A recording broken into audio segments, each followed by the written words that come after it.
going back to the moon because it's the next step in our journey to Mars.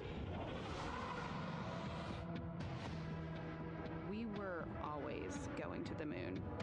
Pushing ourselves to explore is just core to who we are. That's a part of being a human. And lift off. We shall return. Continuing to test out every bit of Orion. Coming back to Earth, 7 miles a second. When humanity sets big goals, we can bring together genius from around the world. You have the best people on planet Earth putting this vehicle together. That's what's up. To innovate for the benefit of humanity and to inspire the world through discovery. And here we go.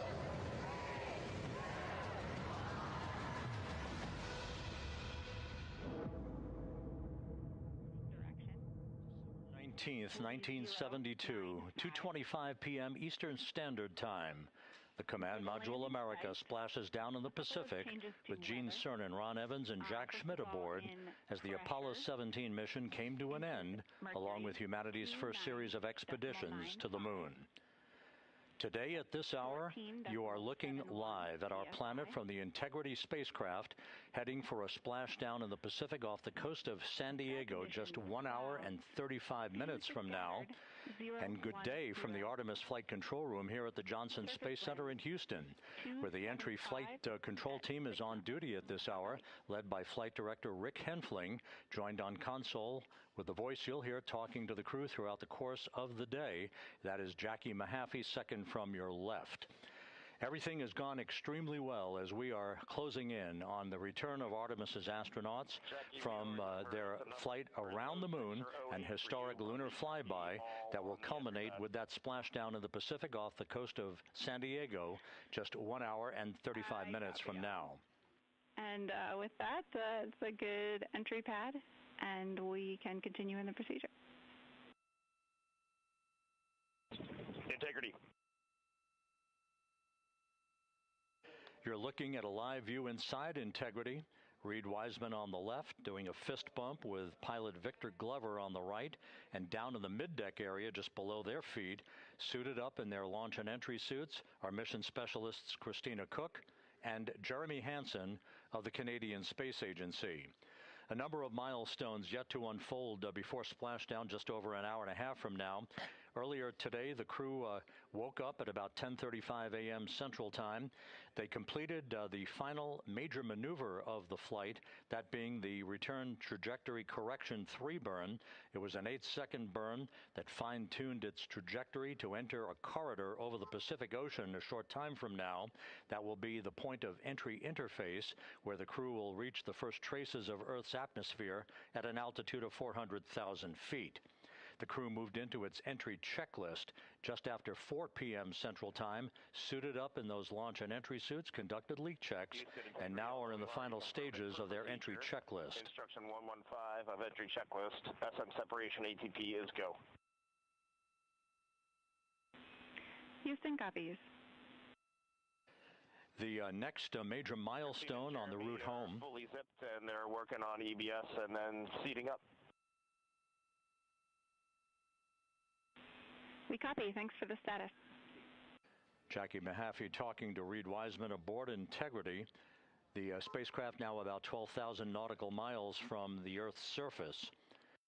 The next major milestone on tap for the crew will be the handover of communications from the Deep Space Network to the Tracking and Data Relay Satellite System. The Deep Space Network came into play after the translunar injection burn back on April 2nd that propelled Integrity toward its lunar flyby. We'll be back on the TDRS network here in about 41 minutes. Following that, the next activity will be the pyrotechnic separation of the crew module from the European service module. That is scheduled at 6:33 p.m. Central Time, followed 4 minutes later by one final critical maneuver. That will be a 19-second burn of Integrity's thrusters in what is called the crew module raise burn.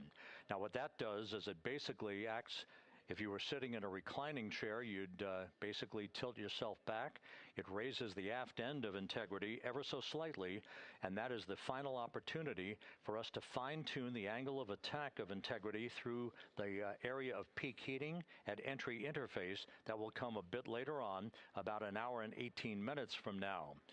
So after the raise burn, we will be in the final orientation that will minimize any peak heating on the heat shield of Integrity and prior to the time the crew enters the Earth's atmosphere at an altitude of 400,000 feet. Entry interface. This is the critical time where the crew will reach the first traces of Earth's atmosphere at an altitude of 400,000 feet, traveling 34,882 feet per second. Just 24 seconds after entering the Earth's atmosphere, we will experience a communications blackout expected to last 6 minutes in duration. This is planned, and it is caused by the interaction of the velocity of Integrity with the friction of Earth's atmosphere. There will be a buildup of plasma around the vehicle, and that ionization will prevent any communications with the crew and any receipt of data by flight controllers here in Mission Control. That blackout is scheduled to begin at 6:53 and 54 seconds p.m. Central Time. Again, a 6-minute blackout that will end, if all goes as planned, at 6:59 and 55 seconds p.m. Central Time. At that point, we expect to regain communications with the crew and a reacquisition of data through the Tracking and Data Relay satellite system. We will have a series of roll maneuvers. These are computer commanded that will roll the vehicle slightly to the left, then back to the right. That will bleed off excess energy as we begin our peak period of velocity. We expect to reach a maximum velocity of 24,661.21 miles per hour, equivalent to about Mach 33 times the speed of sound, shortly after we enter that blackout period. Once we exit the blackout period, of course, we're in the denser regions of the Earth's atmosphere, and then we get set up for the parachute deployment sequence. First, the deployment of 3 forward bay cover chutes that will pull essentially the top forward bay cover off the very top of the Integrity vehicle. That will be followed by the deployment of drogue chutes, and then the final deployment of a series of 3 main parachutes at 7:04 and 44 seconds p.m. Central Time. From that point on, it is about 3 minutes or so until splashdown. Splashdown scheduled at 7:07 and 8 seconds p.m. Central Time at a gentle speed of 19 miles an hour. So just to give you some perspective, at the time that we enter the Earth's atmosphere, we're traveling somewhere around Mach 32. We will splash down at a speed of about 19 miles an hour. The G-forces that will build on the crew members inside Integrity will build to about 3.9 Gs. That is what is expected and what they have trained for and what the spacecraft is designed to support.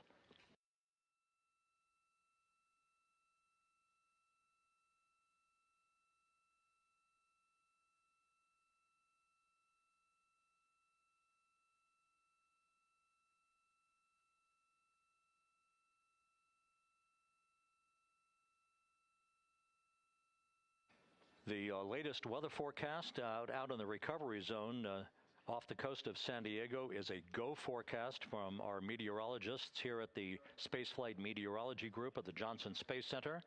And standing by on the deck of the USS John Murtha is my colleague from the Kennedy Space Center, Megan Cruz. Megan?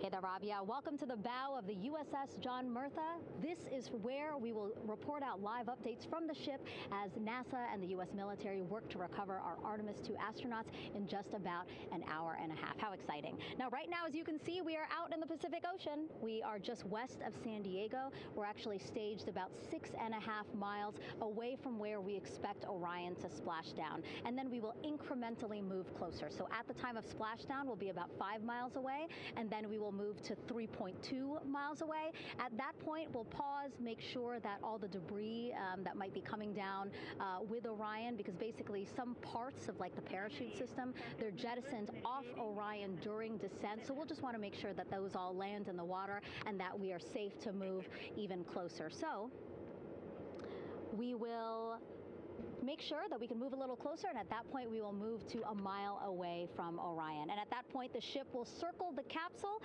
while NASA and Navy recovery forces work to get our astronauts out, and we should have great views of the bow from here. But also we have a ton of cameras all around the ship.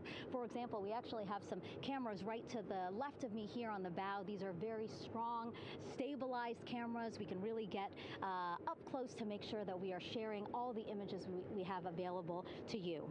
We also will have some views from above. We actually have 5 planes providing live views of splashdown today. In fact, some of those aerial assets just took off from San Diego minutes ago. And then actually here on the flight deck, you see 4 helicopters, the 2 in the back. Those will take off in about 30 minutes from now, also with live cameras. So again, lots and lots of imagery that we hope to share with you today. And then those 2 helos in the front, those 2 will pluck the crew out of the water and fly them back to our ship. Now, the combined team here on the ship, more than 550 people, left San Diego 4 days ago, and since then I've watched different teams train every day, rehearse, final preps to make sure that they're ready for today. So to give us more of an update about how recovery is going on right now, why don't we turn over to Paul here, Paul Sierpinski. He is the Assistant Artemis Recovery Director. Great to have you here, Paul. Great to be here, thanks. Absolutely. So you just left the landing forces operations center here on the ship. How are we looking for recovery? Right now it's looking great. When I left, they were just about to get into weather briefing with Mission Control Center in Houston, but listening to the loops this morning and everything that's been going on, the reentry trajectory correction burn, the return trajectory correction burn went great. They were right down the money, right on the money, right down the middle where they should be coming back. Our forces here are teams out in the water. All our boats are launched or will be imminently. So yeah, it's just coming along great. Yeah. It's really nice to see. We did see some of those boats float behind us. We were hoping to give you a live view, but of course they floated right out of the camera shot as you came to us. But so basically the team right now here on the ship, basically like monitoring mode, but really things will pick up about 15 minutes after splashdown. Yeah, so a couple minutes before splashdown, things start happening really, really fast. Mm-hmm. Some events during the reentry, they're maybe a second or 2 apart, and so it just takes a whole lot of effort and a lot of updates back and forth between us and Houston to try to keep track of everything that's happening, all in real time. And then after splashdown, that's when the recovery team really kicks into high gear. We have our boat teams, our boat crews going out, our divers doing hazardous assessments as they get progressively closer to the capsule, making sure it's safe for all of our people to go in, and it's also safe for the astronauts to come out, because really at the end of the day, that's what we're here for, is we're to make sure that the astronauts get home safe after their tremendous journey to the moon and back. But then also we have, like you mentioned on a minute ago, all of our imagery helicopters are taking imagery, camera shots of it as it's coming in all the way through splashdown. I mean, they'll see it as soon as it crosses the horizon, all the way to the ocean here. And then afterwards, we have to recover actually Orion to bring it into the well deck of the ship. Absolutely, yeah. And so once the astronauts are safe on board, then those same dive teams are going to transition into securing the capsule. They'll position some equipment around it to kind of facilitate that. The ship will move into position. We'll attach a really big winch line to it, and then a bunch of tending lines. We'll pull the capsule around behind the ship and then start to slowly bring it in. And then, Orion comes in, goes hard down, and everyone cheers. Yeah, great day. Great day, exactly. Lots to coordinate, a lot to manage. Basically, planning for this recovery, Artemis II recovery, started a month after Artemis I launched. That was the uncrewed test flight of the Space Launch System rocket, as well as the Orion spacecraft. That was November 2022, a month later, all the planning for this. How does it feel to be so close to welcoming our friends, our astronauts home? For the whole team, I walked around the ship this morning, just kind of visiting with a lot of people, a lot of groups, and just kind of get the feel of them. And everyone has that same kind of mentality. Everyone's excited. Everyone's thrilled to see all that work that we've been doing, like you said, for the last 3 years, since right after the last one came back till now. And some people even further back. Some of them go back a decade or more. So everyone is just excited, and they're ready.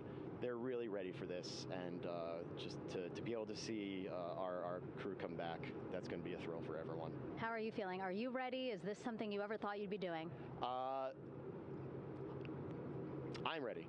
I'm excited. This has been the pinnacle of my career so far. It really has. I've seen a lot of firsts, a lot of lasts, but I can't think of ever topping seeing the first crew to go to the moon and back in 50 years, and to be here and be a part of that. And it's just a tremendous privilege. And I'm, on behalf of the whole team, like, I'm thrilled, and so are all of us. We're ready. Yeah, I definitely think that those words really embody how everybody on the ship is feeling. So thank you so much, Paul. I appreciate you being here. And so, Rob, we'll toss it back to you again. We will continue to join you with live updates from the ship as much as possible. Thank you, Megan. Back here at the Johnson Space Center, the entry team of flight controllers looking over the shoulders of Reid Wiseman and Victor Glover there on the flight deck of Integrity, and again, just below their feet in the mid-deck area, if you will, Christina Koch and Jeremy Hansen of the Canadian Space Agency. They're in the final review of their entry procedures and all of the activities that will follow here very shortly in trip hammer fashion. We should note that after splashdown occurs, the flight control team here in Houston will be monitoring the orientation of the Integrity spacecraft. We are expecting it to splash down upright in what is called the Stable 1 configuration, with the top of the spacecraft pointed upward. Stable 2 would indicate that it is upside down in the water. Regardless of the orientation, there will be 5 inflatable airbags called the CMOOS system. That's the acronym for Crew Module Uprighting System. We are suit on complete.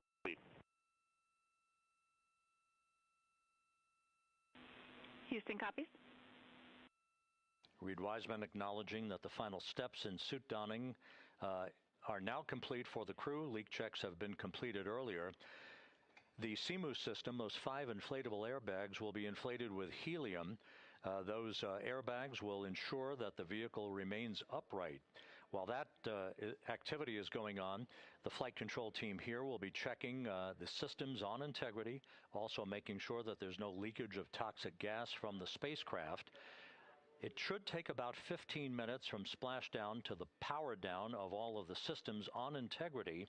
And at that point, assuming everything is in a nominal fashion, then the green light will be given for the Navy recovery teams to begin to make their way closer to Integrity, to begin the erection of a large inflatable life raft called a front porch that will be buttressed up alongside the hatchway to the spacecraft. That life raft will be used to bring the crew members out of this vehicle once the hatch is open, one by one. They'll get their land legs back after 9 days of weightlessness before they're put in harnesses to be hoisted one by one in sequential fashion and in alternating fashion to the 2 hovering Navy helicopters overhead. Houston Integrity for a status. Go ahead. Seats 3 and 4 are connecting umbilicals. We're going to be stepping into leak check soon. 1 and 2 will be seated. 3 and 4 will be free float, and we'll configure EPROC accordingly. Houston copies all. Reid Wiseman talking about the current procedures with the suiting of the crew members and subsequent leak checks, a final leak check for all 4 crew members. Everything is actually running a few minutes ahead of schedule. So once the life raft is inflated next to the Integrity spacecraft and the recovery teams have arrived alongside of the vehicle, the hatch will be open and the crew members will be brought outside into that front porch, as it is called, one by one. They then will be hoisted into the hovering helos overhead, And those helos then will turn around once the 4 crew members are on board, 2 for each helicopter, and will head back to the ship. That should be about a 10 to 15-minute transit. Once the helicopters land on the deck of the USS John Murtha, the crew members will be exiting those helicopters and brought into medical bay on the deck on the ship itself for comprehensive medical exams. They will spend a period of time yet to be determined on board the USS John Murtha before they are flown by helicopter to the shore in San Diego, to the San Diego Naval Air Station, and ultimately will board a NASA jet for the flight back to the Johnson Space Center here in Houston. Just to recap some of the key times that are coming up. We are expecting the separation of the crew module from the service module just 43 minutes from now. That is expected to occur at 6:33 p.m. Central Time, 7:33 p.m. Eastern Time. That will be followed just 4 minutes later by the crew module raise burn, the use of Integrity's thrusters one final time in a 19-second burn to slightly tilt the vehicle up into the correct orientation or angle of attack to ensure that it enters the Earth's atmosphere at the right angle, if you will. That will help deflect the buildup of heat against Integrity's heat shield. This was a deliberate move, a change in the procedures from the Artemis I mission that resulted in unexpected char loss on the Avcode heat shield that had not been intended based on the entry trajectory for the Artemis I mission. What we're doing is we deliberately changed the trajectory of the entry from a skip entry that was about a 3,000-mile transit across the Pacific Ocean. We are expecting now from entry interface to the point of splashdown to have a range of just 1,701 nautical miles, and that in of itself will reduce the exposure time of heating on the heat shield of the spacecraft. Once the raise burn is complete, then the stage is set for entry interface at 6:53 and 31 seconds p.m. Central Time. That means that Integrity will be entering the Earth's atmosphere at an altitude of 400,000 feet, traveling at about 34,882 feet per second, heading for its splashdown site off the coast of San Diego, as you just heard from Megan Cruz on the deck of the USS John Murtha. Splashdown once again under those 3 main parachutes is expected at 7:07 and 8 seconds p.m. Central Time, 5:07 p.m. Pacific Time, 2.5 hours before sunset.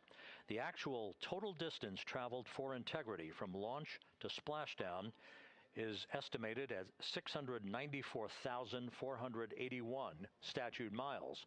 Now that includes the first high elliptical Earth orbit following launch that enabled Integrity to move to 43,000 miles above the Earth at its apogee, and enabling a 24-hour period of systems checkouts before the flight control team here and the mission management team gave approval for Integrity to conduct its translunar injection that propelled it on its way to the moon and its historic lunar flyby. So the total distance we expect this vehicle to have traveled at splashdown, 694,481 statute miles.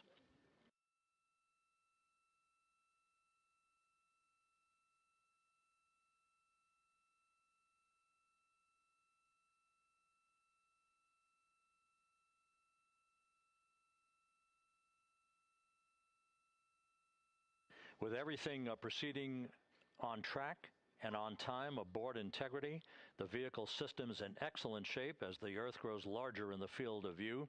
Let's go back to the USS John Murtha and Megan Cruz, who is standing by.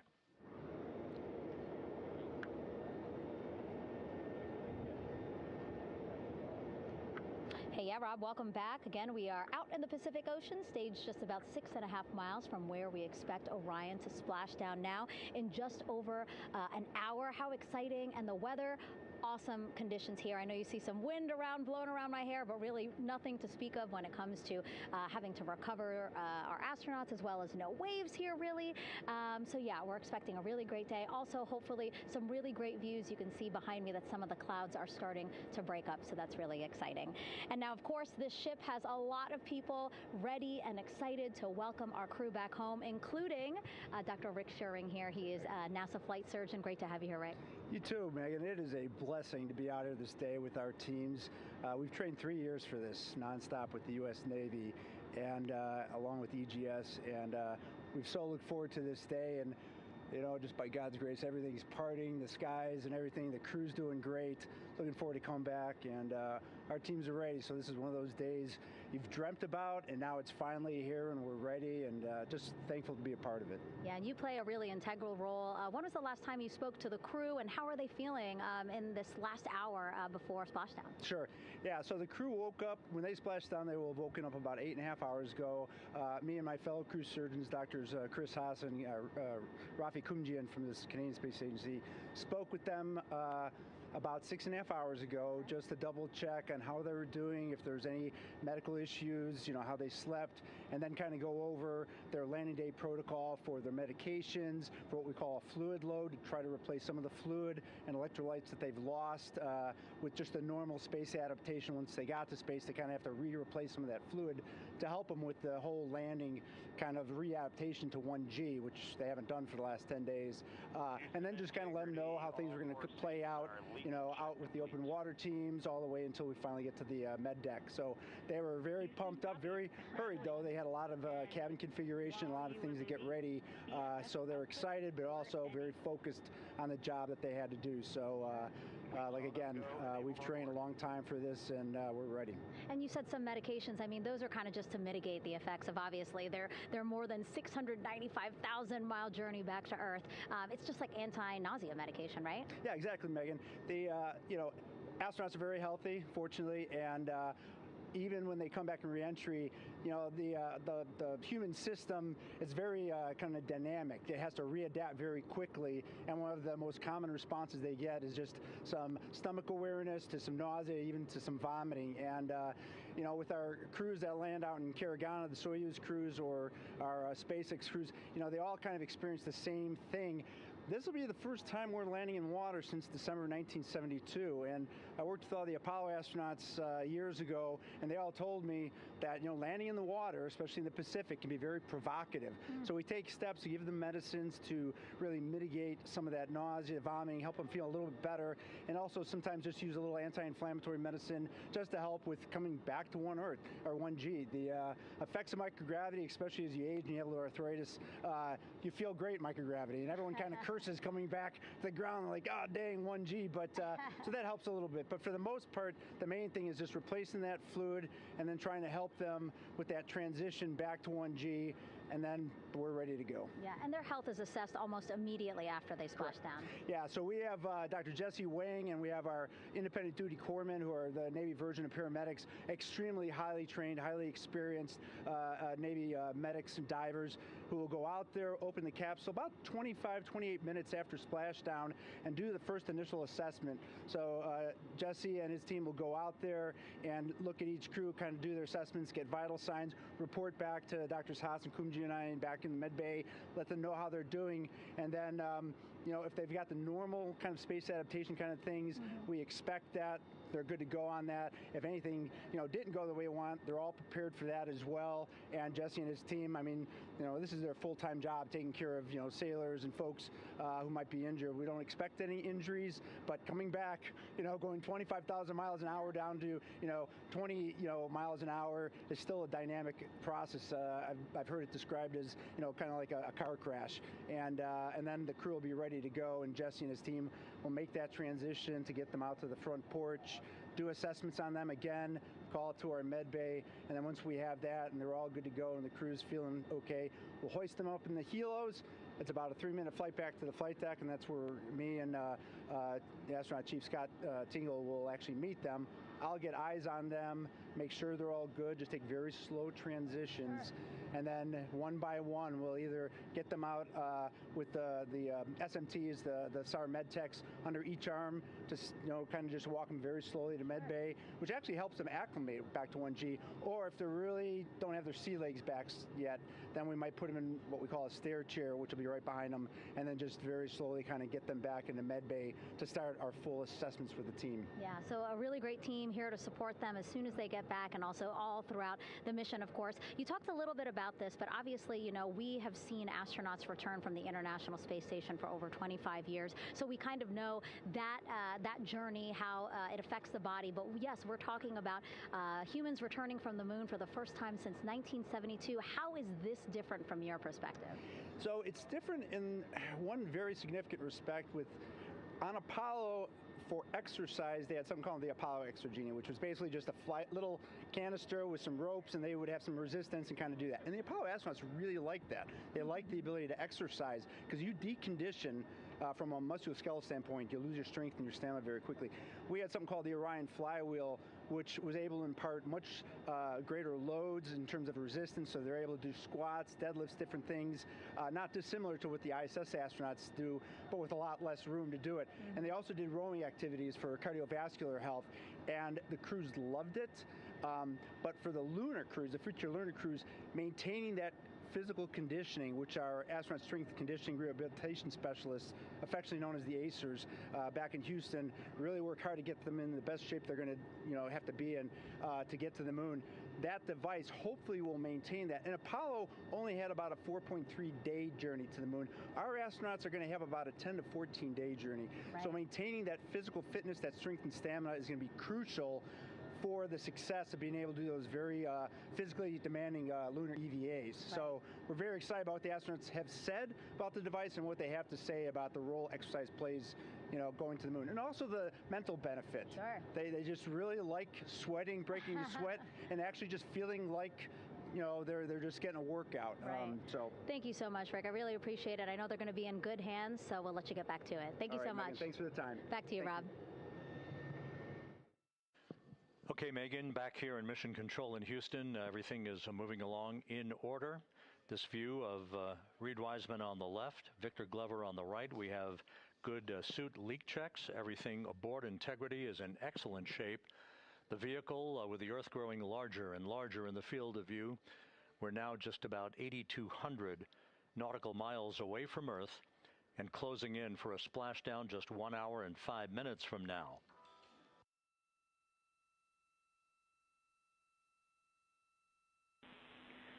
Integrity, just under a minute till your GPS maneuver initiates, and both GPS units look eager to acquire.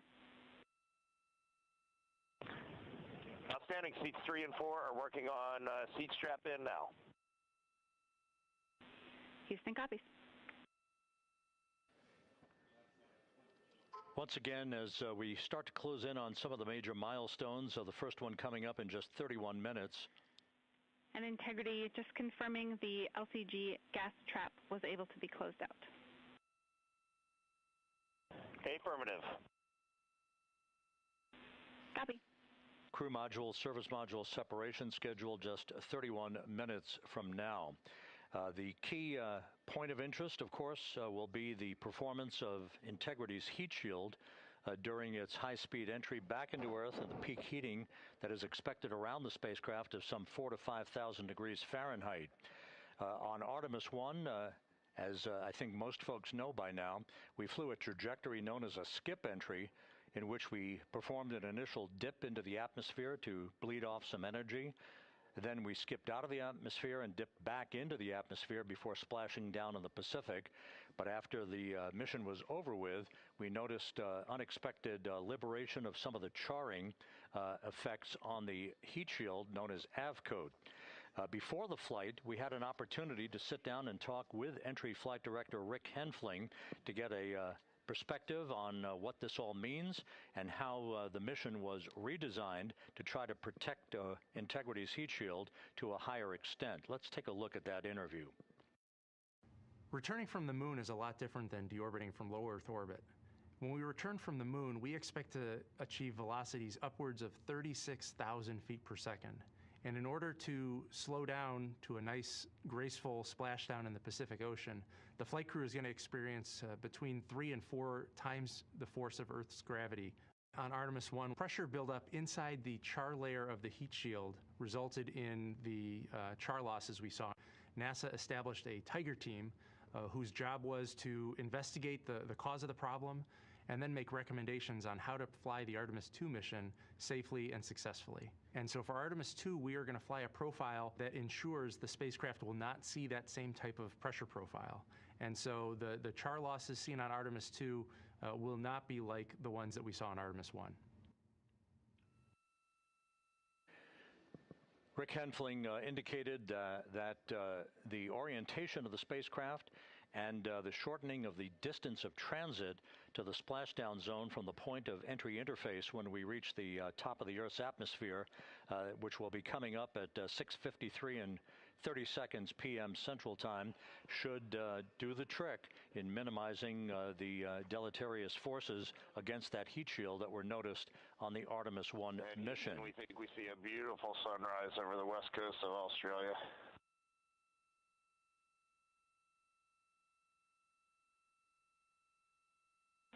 We copy. Commander Reid Wiseman reveling in his final hour in space on this mission as Integrity is passing over the southwest coast of Australia now at an altitude of some 7,600 nautical miles. That will begin the southwest and northeasterly transit across the Pacific Ocean. Let's talk a little bit more about some of the highlights and some of the numbers associated with the points of interest here. We are 27 and a half minutes away from crew module service module separation. That will be followed about 3.5 minutes later by the raise burn that we've discussed, a 19-second burn of Integrity's thrusters to fine-tune its angle of attack as it enters the Earth's atmosphere. Entry interface is scheduled 47 and a half minutes from now. That's the point at which we will reach the top of the Earth's atmosphere, traveling about 34,882 feet per second at an altitude of 400,000 feet. Just 24 seconds after entry interface, we will begin a blackout period of 6 minutes in duration at 6:53 and 54 seconds p.m. Central Time. Now, right about 10 seconds after the blackout period begins, we are expected to reach peak speed, which would be 24,661 miles an hour. That'll be about 103 miles an hour short of the velocity record set by the Apollo 10 astronauts, Tom Stafford, Gene Cernan, and John Young, when they returned from the moon on the Apollo 10 mission in 1969. That blackout period is expected to last 6 minutes in duration. At 6:54 and 52 seconds p.m. Central Time, we'll reach our peak heating period of about 4,000 to 5,000 degrees while we're in a communications blackout from Integrity and its astronauts. That blackout should end at 6:59 and 55 seconds p.m. Central Time, at which point we expect to regain communications with the crew. Capcom Jackie Mahaffey here in the flight control room will be talking to the crew, calling them, and we'll await a response from the crew as they come out of that blackout period. And at that point, their altitude will be just 157,000 feet above the Earth, traveling at 13,000 feet per second with a range to splashdown of just 147 nautical miles.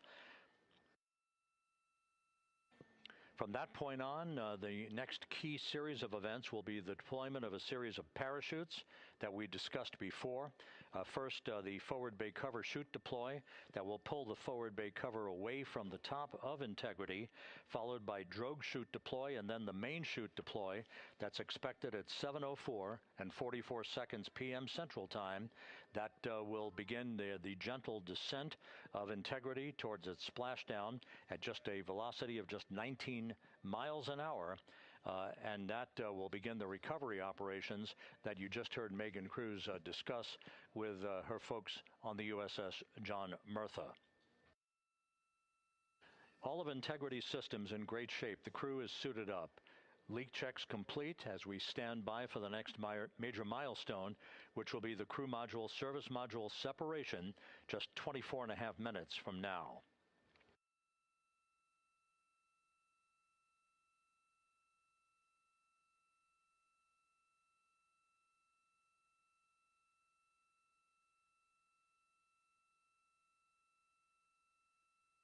All of the activities from the start of entry interface to the point of splashdown will be quite rapid fire, just 13.5 minutes from the point at which we begin descent into the Earth's atmosphere till splashdown.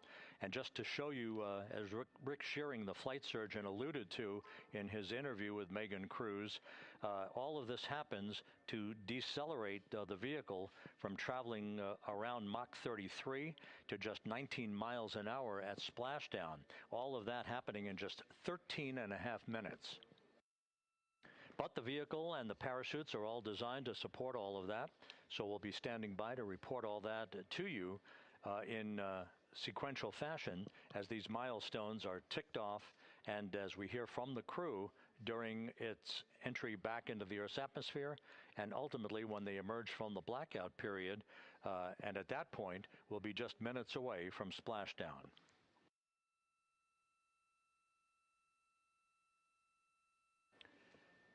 So with all of those preparations ongoing, we can return here briefly for another report from the USS John P. Murtha and Megan Cruz. Megan?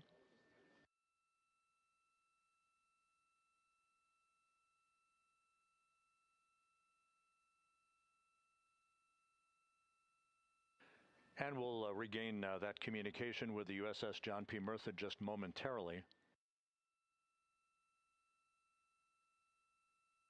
In the meantime, everything is on track aboard Integrity, the flight control team here in Houston, led by Entry Flight Director Rick Henfling. The voice you will hear talking to the crew is that of Jackie Mahaffey. She will be reporting everything to the crew and receiving their reports as they enter the Earth's atmosphere for their 13.5-minute plunge back into the atmosphere for splashdown off the coast of San Diego. Now we have the ship back with us and Megan Cruz aboard the USS John P. Murtha. Megan? 11 balloon, right?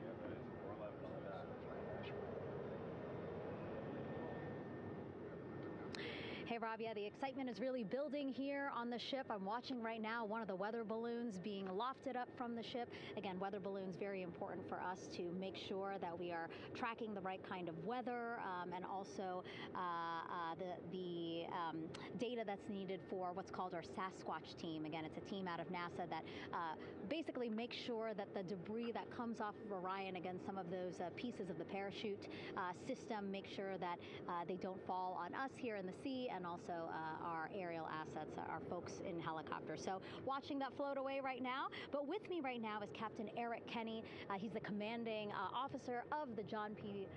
Murtha naval ship. Thank you so much for being here. There are so many moving parts that you have to keep an eye on. That's absolutely right, yeah. But first of all, on behalf of the crew of USS John P. Murtha, Megan, thanks for having me on today. Happy to tell you what we're doing and excited to get the interview started. Yeah, absolutely. Why don't we actually take a look at the flight deck here? We'll start there. Basically, we also, while watching this weather balloon float away, we noticed all 4 helicopters leave the flight deck. We now have an empty flight deck. We had 2 imagery helos as well as the 2 crew helicopters that will go recover the crew. This is just one of the many things that, again, our ship of 550 people, it's something that you oversee as commanding officer. Yeah, absolutely. Every commanding officer, I would say really every naval service member, our priority is always safety.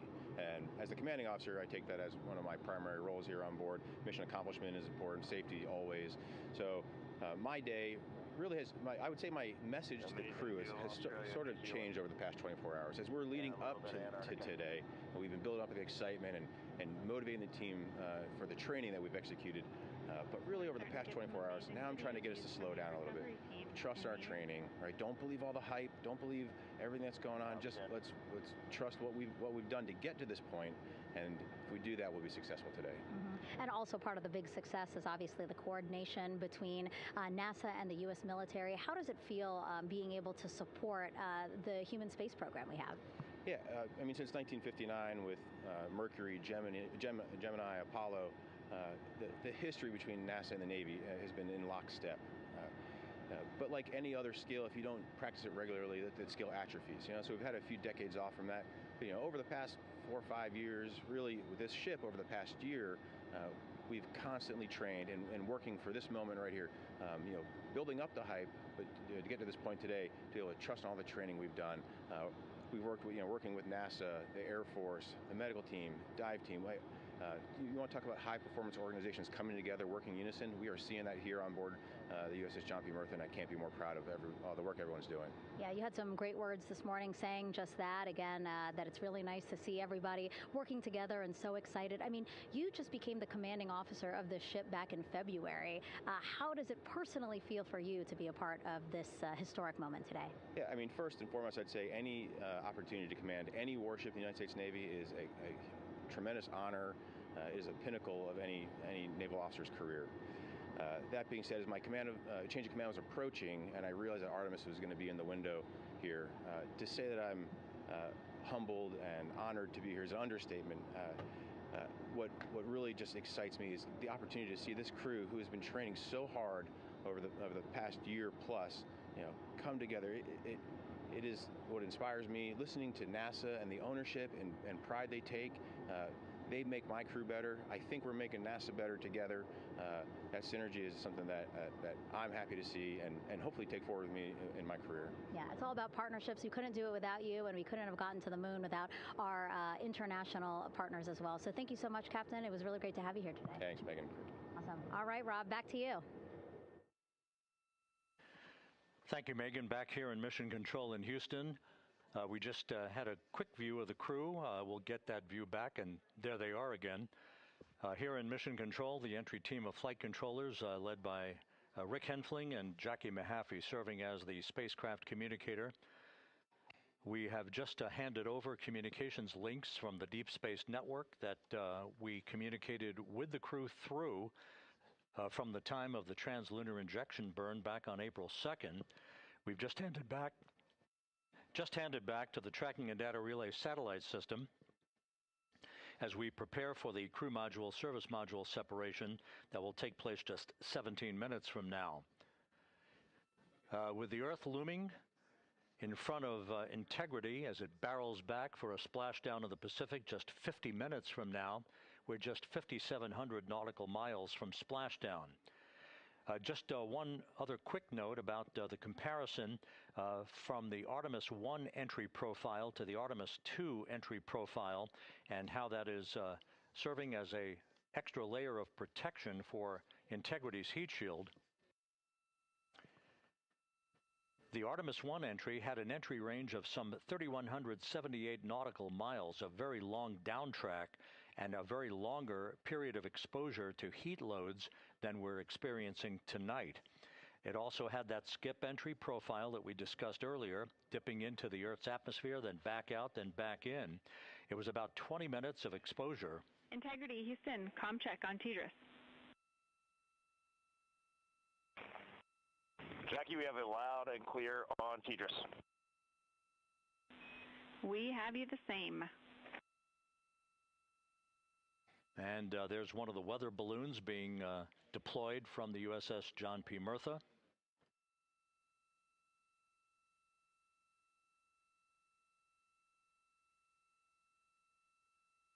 So the Artemis I entry had the vehicle. Any update on GPS? We haven't seen a track in yet.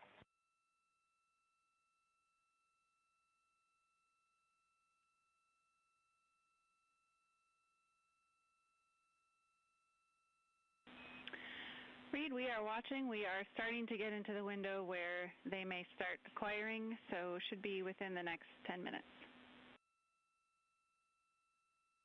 Okay, sounds good. We're holding at step 17 and getting ready for CM-RCS hot fire.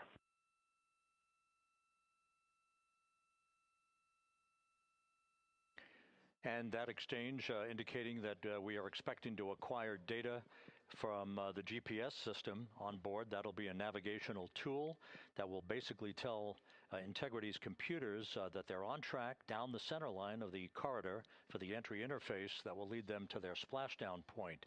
Once again, the Artemis I entry exposed the heat shield for about 20 minutes of peak heating. For Artemis II, we're going to reach a downtrack distance of 1,701 nautical miles from the point of entry interface with just 14 minutes of duration. And it's basically a different angle of attack, a little bit steeper angle of attack that will protect the heat shield from excessive heat loads. So that is the difference between Artemis I and Artemis II, all designed into this mission to gather data, to protect the heat shield, since the Artemis III mission and beyond will have a different designed heat shield that will allow that skip entry type of profile to be resumed for all of the future missions coming back from the south pole of the moon when we initiate lunar landings. So we've handed over to the Tracking and Data Relay Satellite System. That's where we'll have communications for the rest of the flight.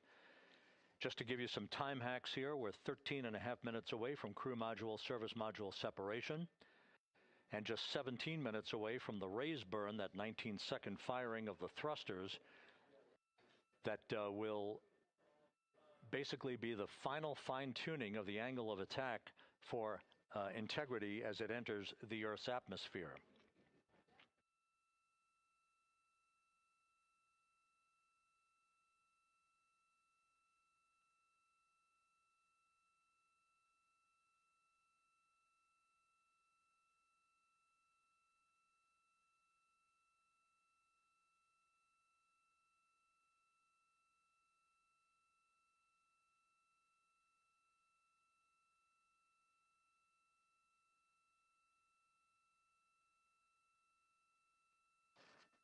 And once again, a dueling box view of some of the assets that are involved in recovery operations today.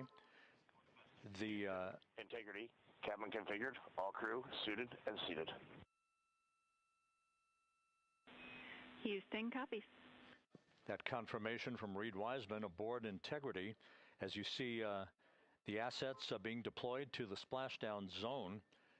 At the time of splashdown, we expect the John P. Murtha to be about 5 miles away from Integrity, keeping a safe distance until we are sure that the vehicle is in the water and upright, and that it is in a good configuration system-wide for the recovery teams to begin to approach the vehicle to erect that inflatable raft.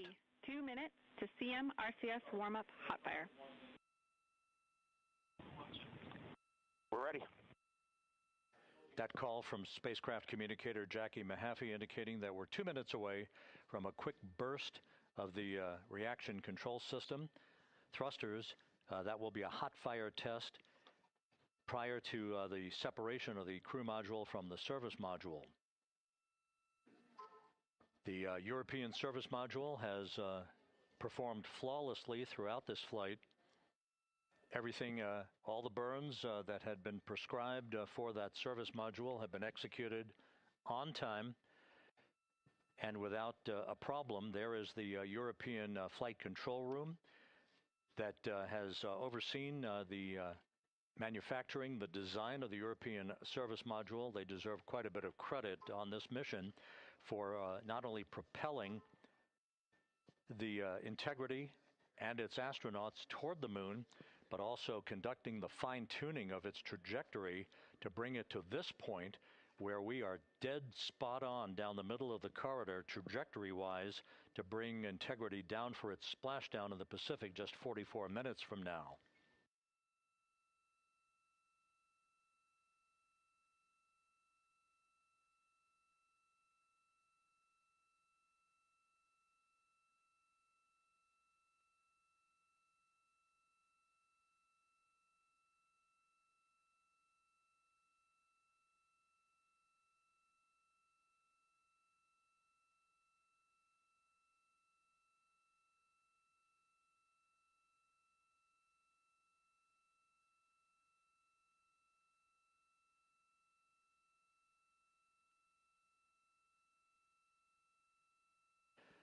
What you're looking at is a computer-generated visualization based on real-time telemetry from Integrity. Currently traveling about 16,000 miles an hour.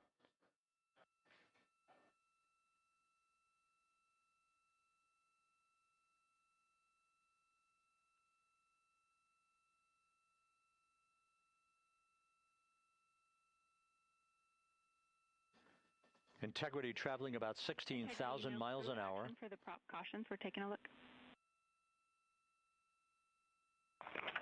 Copy that. Now just about 5,100 miles from Earth. Splashdown scheduled 43 minutes from now. We're just 9.5 minutes away from the crew module service module separation.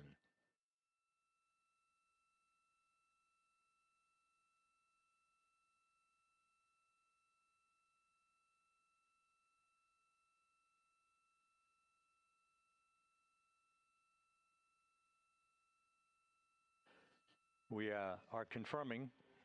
Integrity, we are assessing details, but so far looks like a good hot fire. Looks good on board, Jackie. Thank you. And Jackie Mahaffey took the words out of my mouth. I was just about to say that we had a good hot fire test of the thrusters in advance of the crew module service module separation that's coming up just 8.5 minutes from now. This will begin the period in which we will have rapid-fire succession of critical activities on board that will lead to entry interface just 28 minutes from now, where the vehicle will enter the Earth's atmosphere at an altitude of 400,000 feet. The time of entry interface, 6:53 and 30 seconds p.m. Central Time.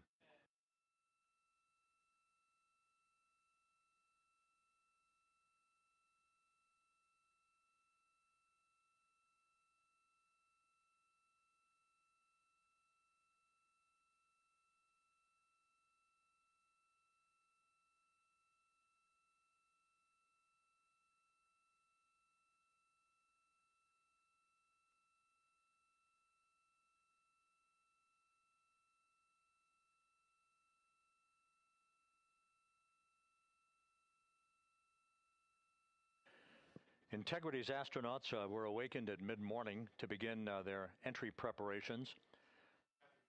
And propulsion officer now reports a good hot fire test in preparation for the crew module service module separation.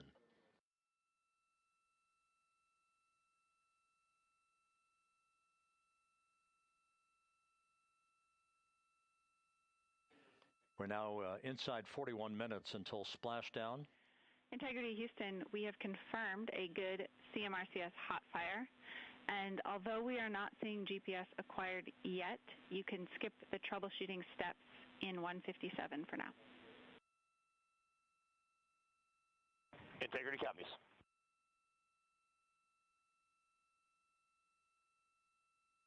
That GPS discussion indicating that we will be acquiring navigational data for Integrity through the Global Positioning System equipment on board. We just don't have it yet, but we will. All of Integrity's systems are in great shape to support its high-speed entry into the Earth's atmosphere. It, once again, will reach a peak speed of 24,661.21 miles an hour. You're calling GPS. We at least have GPS 1 looking good on board.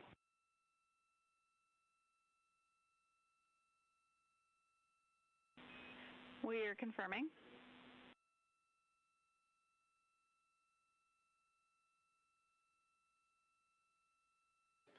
The Guidance, Navigation, and Control Officer here in Mission Control confirming that we have good lock on GPS data. We are on a communications link now through the Tracking and Data Relay satellite system. Now, following splashdown, we're going to lose that link and go to what's called a VLDR, a very low data rate communications link, so that we can talk to the crew inside Integrity as they are on the water. Integrity, confirm we do see good GPS. We do too, especially GPS 1 is accepting in nav channels 1 and 3. That GPS data is basically telling Integrity's onboard computers its position relative to the Earth, but its trajectory and its orientation according to flight dynamics, and the guidance, navigation, and control officer is spot on. We have now armed the pyros for the crew module service module separation coming up less than 5 minutes from now.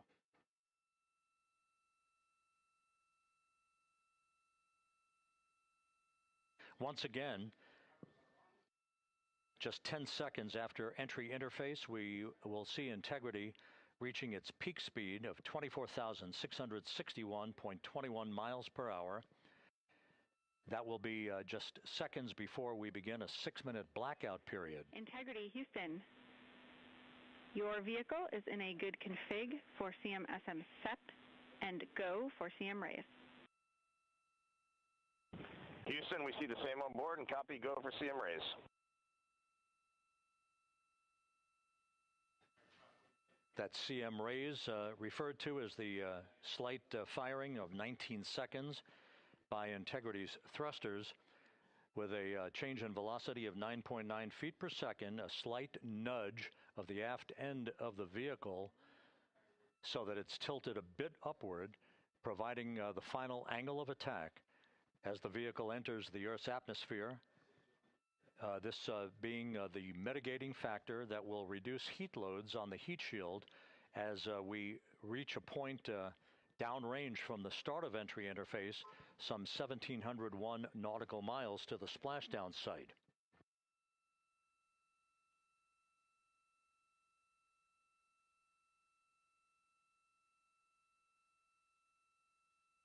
Integrity systems in excellent shape.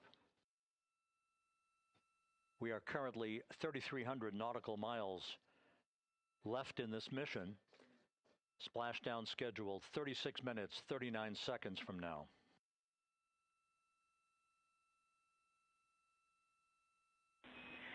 Integrity, Houston. For the 2 enabled prop cautions, what happened is while the thrusters were firing, multiple pressure sensors on each of the strings diverged a bit from each other. Those limits look to be set pretty tight. We think it could happen again when the thrusters fire in the future, so we are going to suppress those messages. We concur with suppress, not inhibit. Thank you. That exchange between Jackie Mahaffey, our Capcom for tonight, and Reid Wiseman aboard Integrity, indicating basically to ignore sensor data. All of Integrity systems are in good shape.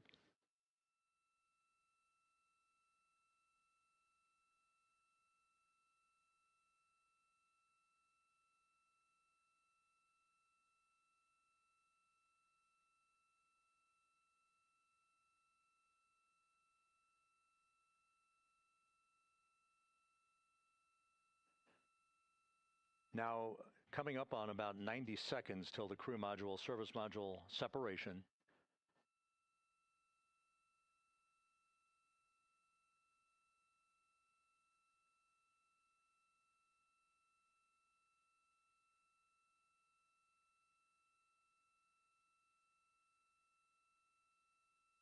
All quiet here in Mission Control as we enter the most critical phase of the completion of this flight.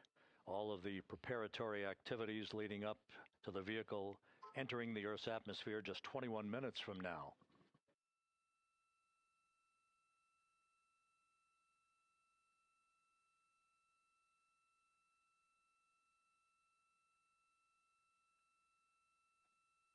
Coming up on 1 minute. Mark 1 minute till crew module, service module separation.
And we have confirmation of crew module, service module separation, and a great view, albeit momentarily. Houston, good step on board. Houston copies and concurs. The European service module now separated from Integrity, a job well done. Integrity, no action for the 4 CDH cautions. Those are SM related, not applicable. Integrity.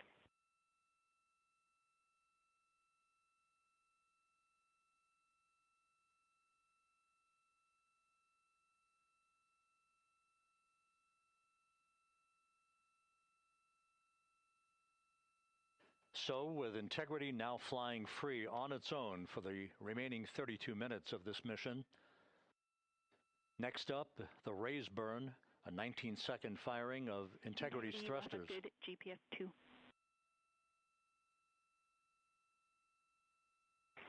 Integrity copies, good GPS 2. Coming up on the 2-minute mark until the raise burn. Again, this is the final tweaking of the orientation of Integrity to put it in the right angle, if you will, the angle of attack that it will fly in during its entrance into the Earth's atmosphere. Entry interface now just 18 minutes, 25 seconds away. This is a visualization, but driven by real-time telemetry. This is the maneuvering of Integrity to the raise burn orientation. Just 2,800 miles from Earth.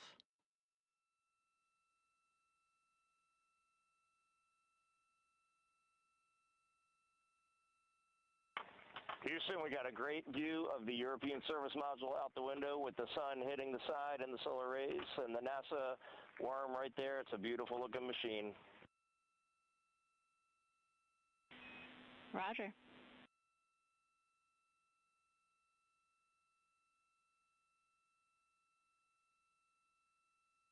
And we have completed the maneuver to the raise burn orientation, 1 minute away from the raise burn.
And the crew module raise burn is underway, a 19-second firing of the thrusters, and we have a completion of the burn.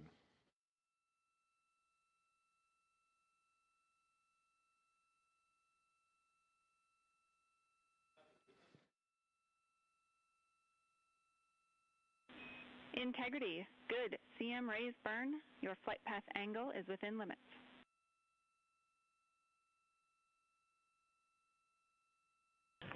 Integrity copies. Looks good on board, Jackie. So the final maneuver is now complete. Our trajectory for a splashdown in the Pacific 29 minutes from now is set and will not be amended any further. And we have the right angle of attack to mitigate any excessive heat loads on the vehicle during entry interface. Integrity, Houston, a heads up about comm coverage. When you perform the 180 roll, for the first minute or so in that attitude, we expect about a minute LOS. We copy.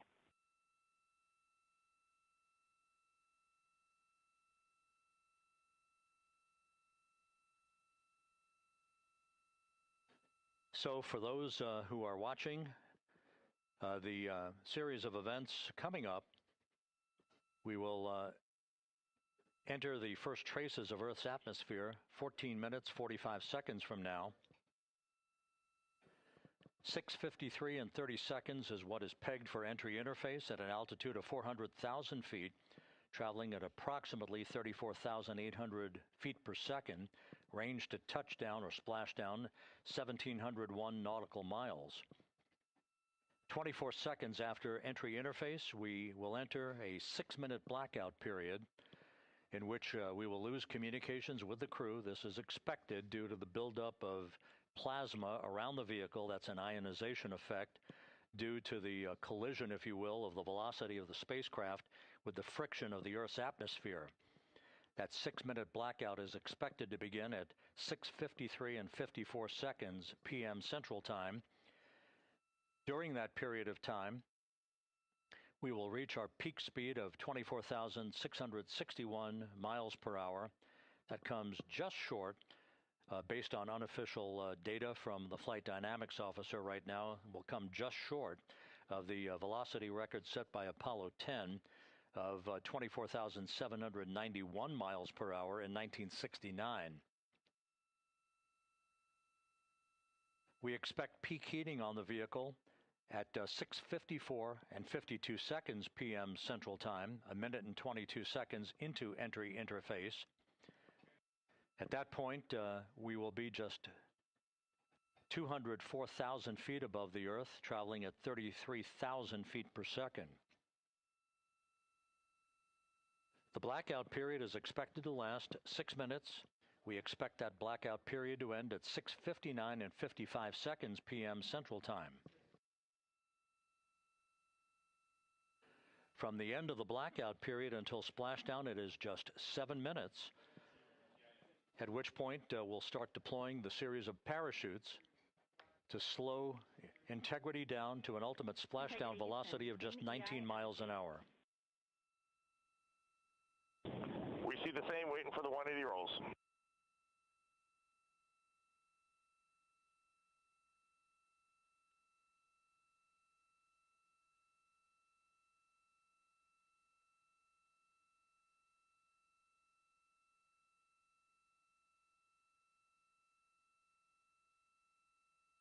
The parachute deployment sequence, once again, will come in several segments, but in rapid-fire succession. And we have a great view of the moon out window 2.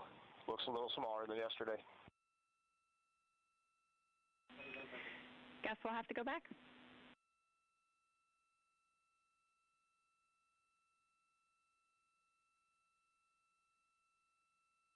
Reid Wiseman and Jackie Mahaffey exchanging discussion on a view of the moon that Integrity's astronauts are seeing in the final minutes of this mission that will be completed with splashdown just 25 minutes from now. 3 forward bay cover parachutes will be used to pull the forward bay cover off the top of the vehicle. Then 2 drogue parachutes will be deployed to slow and stabilize the crew module during its descent, followed by 3 pilot parachutes that will lift and deploy the main parachutes from the forward bay. The final sequence will have 3 main parachutes deployed. These will be 116 feet in diameter, each main parachute approximately 265 feet long when reefed. The parachutes will ultimately slow Integrity down from its peak speed of almost 33 times the speed of sound to a gentle 19 miles an hour at splashdown.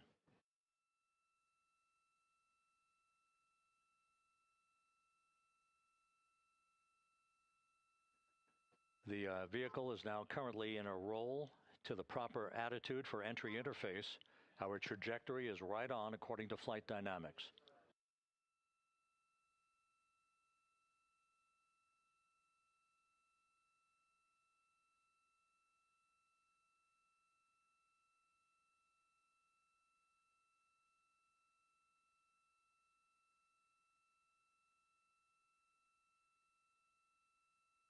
Integrity is on a trajectory from southwest and northeast across the Pacific Ocean, descending at a rate of 15,000 feet per second.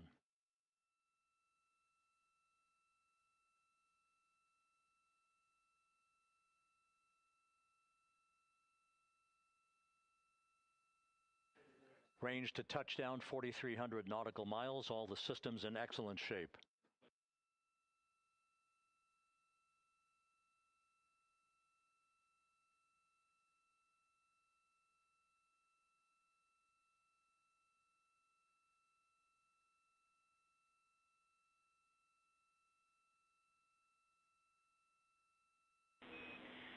Integrity, Orion in the EI roll 180 attitude. Looks good on board, Jackie.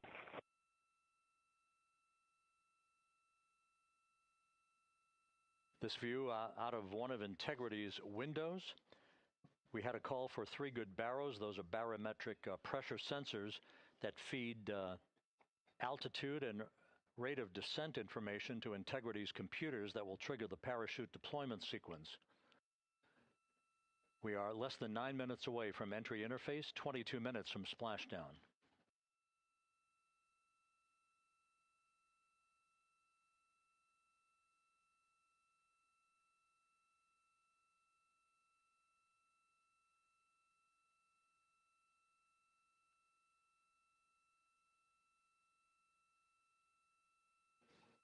You can see the reflection of one of the crew members in the window.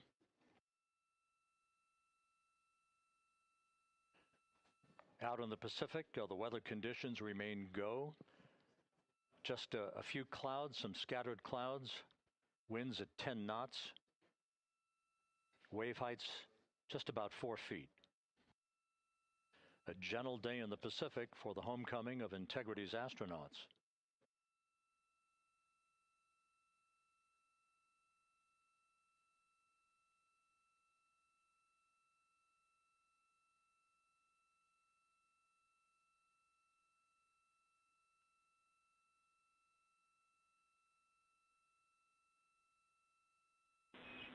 Integrity back in EI attitude.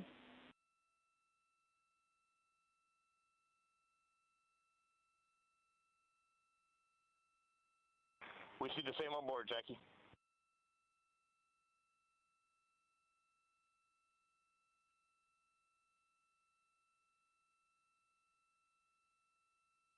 Houston, purge is complete. Crew and vehicle are configured for entry. Houston copies. And we're in step 37, transferring nav state to BFS.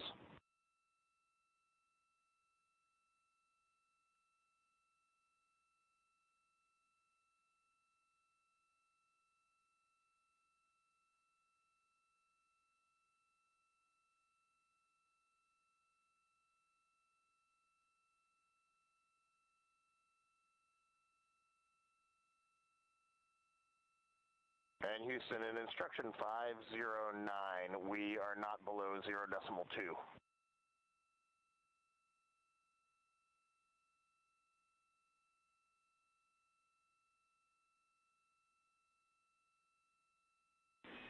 Integrity, no action required. Integrity.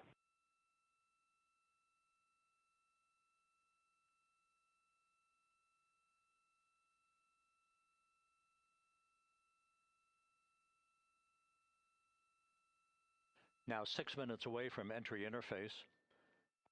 We will hit the first traces of Earth's atmosphere at an altitude of 400,000 feet, traveling about 34,882 feet per second. Range to splashdown at that point will be 1,701 nautical miles.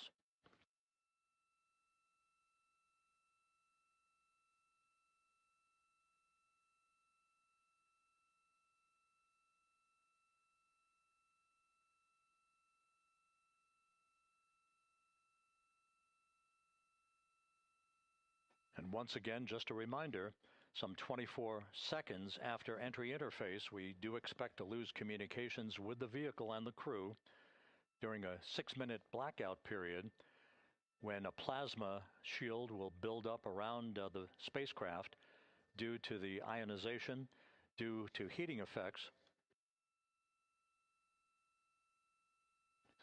And Flight Dynamics has just confirmed we will have a blackout period of exactly 6 minutes in duration.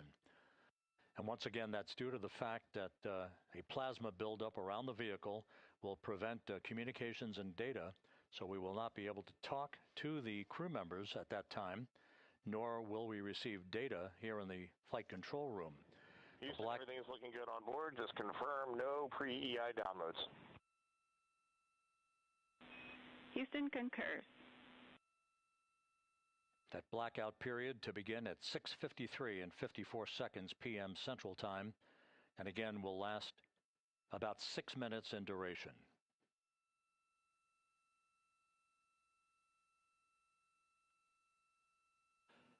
We're 4 minutes away from entry interface.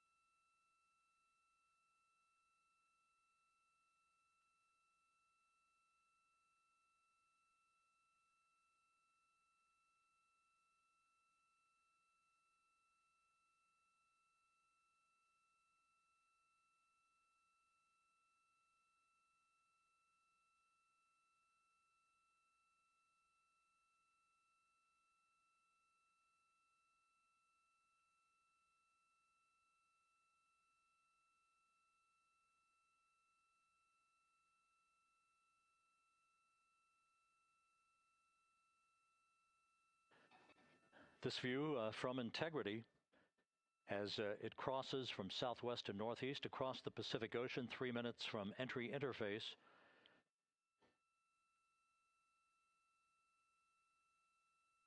$16.5 minutes till splashdown.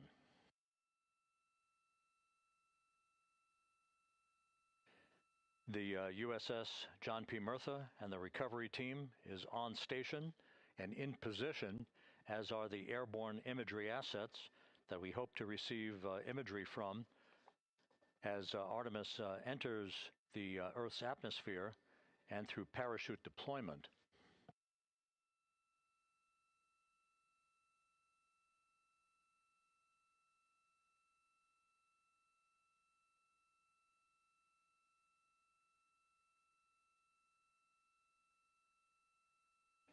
All of Integrity's systems are in great shape. The crew is ready to complete its mission just 15.5 minutes from now.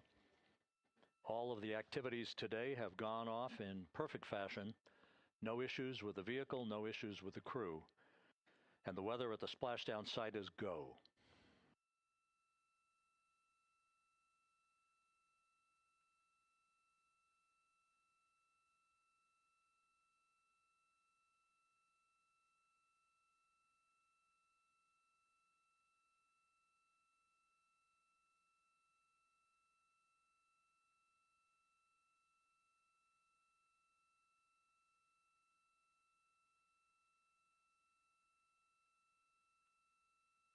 Coming up on 1 minute until entry interface.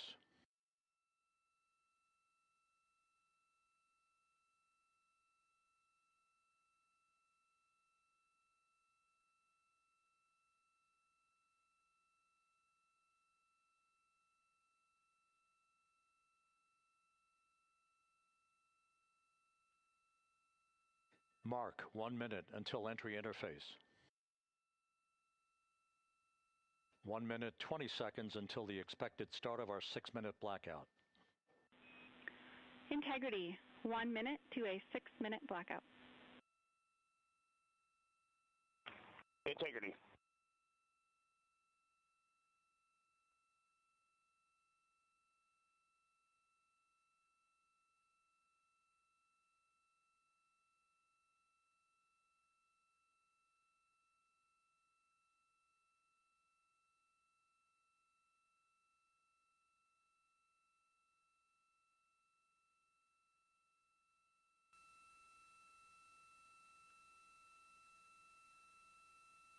Ten seconds till entry interface.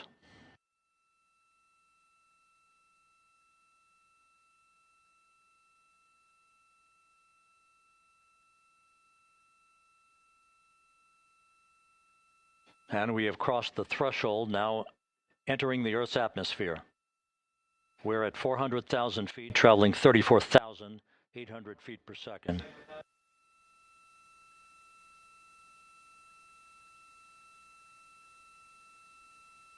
Time to splash down, 13 minutes, 10 seconds.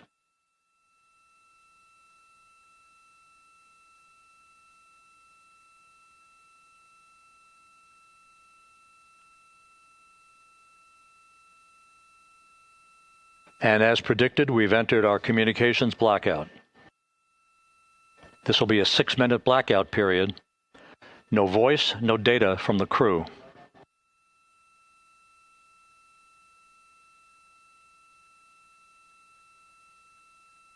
We're 30 seconds away from the anticipated point of peak heating on the vehicle, where temperatures will rise to about 4,000 to 5,000 degrees Fahrenheit.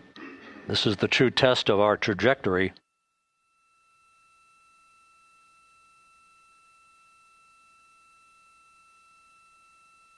And from the G5 aircraft in the vicinity of the splashdown zone, this view of integrity.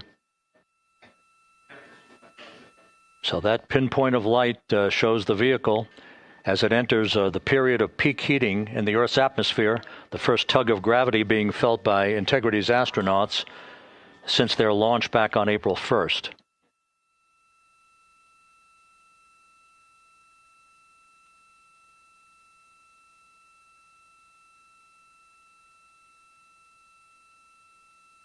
Four and a half minutes until the end of the blackout period. Time to splash down, 11 minutes, 33 seconds.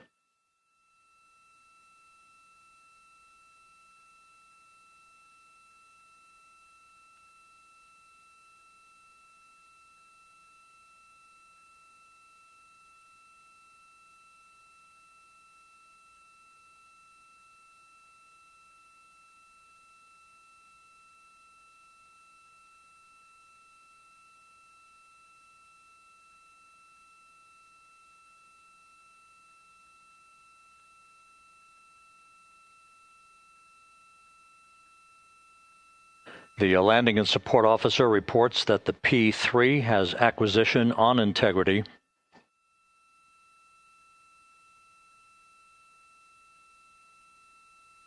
Three and a half minutes left in this blackout period. This is a visualization of the plasma buildup around the spacecraft and the repelling of that heat on Integrity's heat shield.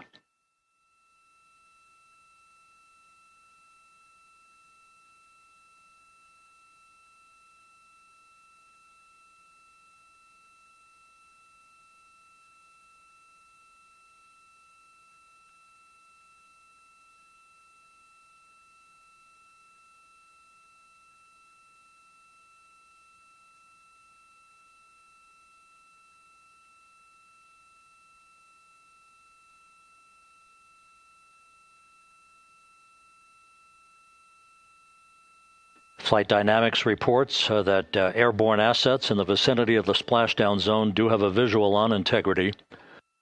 Still 2 minutes and 40 seconds left in our blackout period. Time to splashdown, 9 minutes, 35 seconds.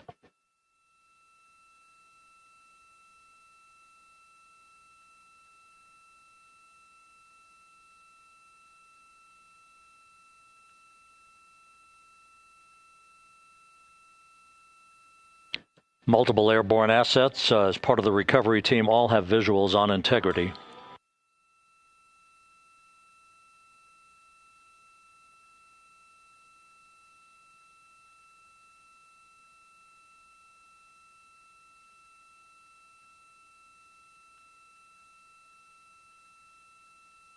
And the WB-57 flying in the splashdown zone also has a visual. And the Navy helos also have visuals.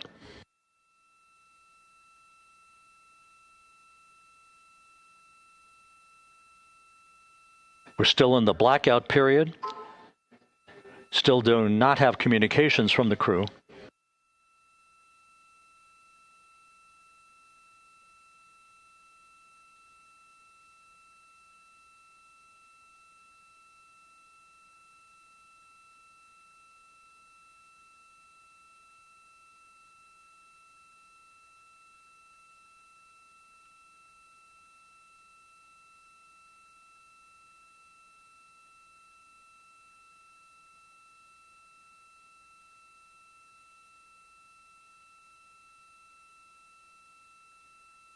We're standing by for communications from the crew.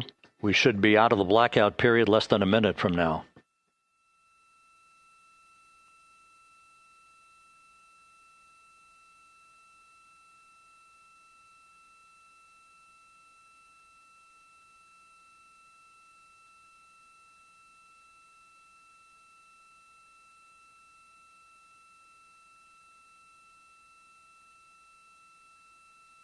We are now processing data from Integrity.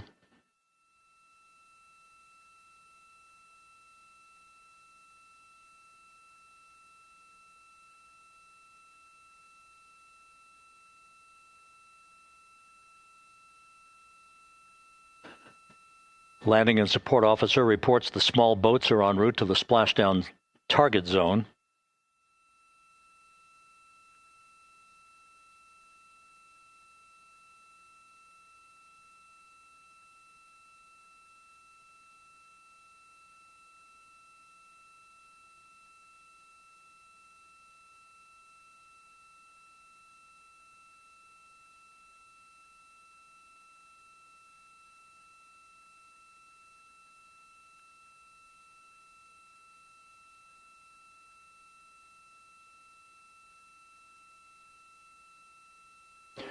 Passing through 150,000 feet, our trajectory is perfect. We're getting intermittent views of Integrity. Still waiting to establish voice communication.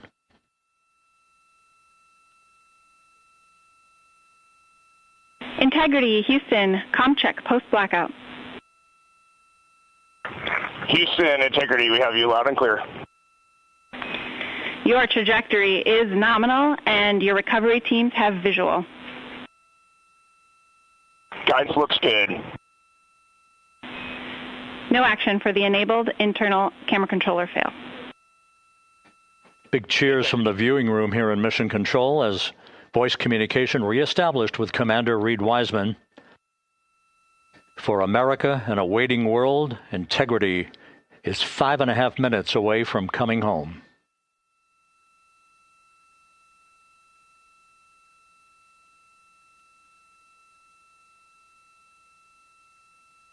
Passing 100,000 feet now. Range to splashdown 19 nautical miles.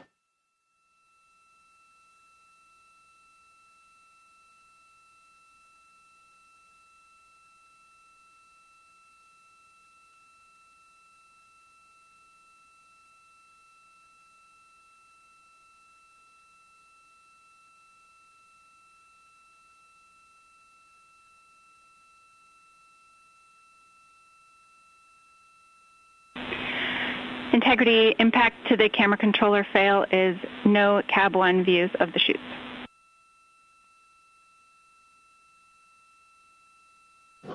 Integrity. We're processing good data through the GPS system. A good view of Integrity, time to splashdown 4.5 minutes.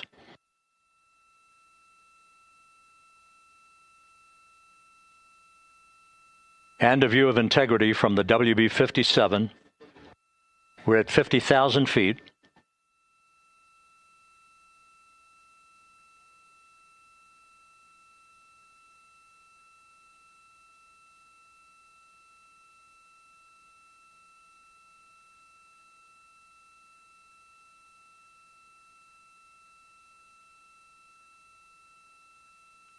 The pyros are armed for forward bay cover jettison.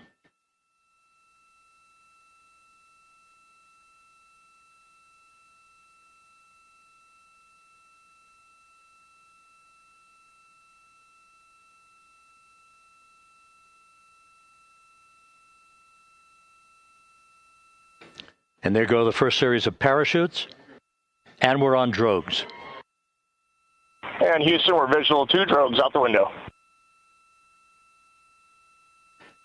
2 good drogue chutes. Next up. We copy, we see them.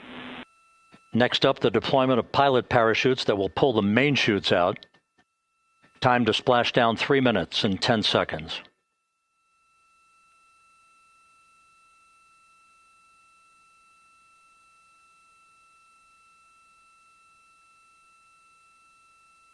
Perfect descent rate according to flight dynamics. Good rates on 2 drogues. We see the same on board.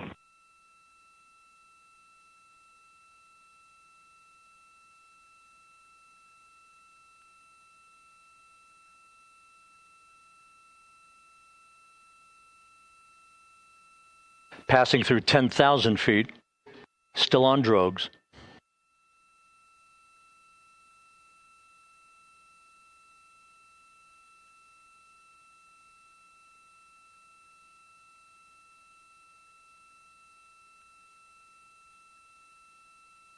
Main chute deploy. We're at 5,000 feet.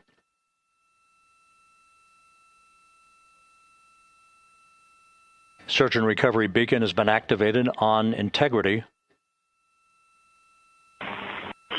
And we have 3 good main chutes. Good 3 main chutes, good reefing, good descent rate. Good rates, and we see 3 good-looking parachutes.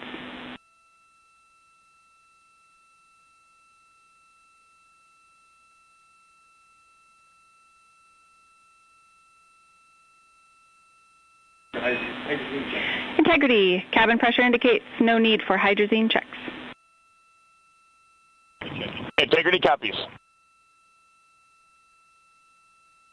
This is a perfect descent for integrity. Its crew sounding hale and hearty on board. Time to splash down 1 minute, 15 seconds.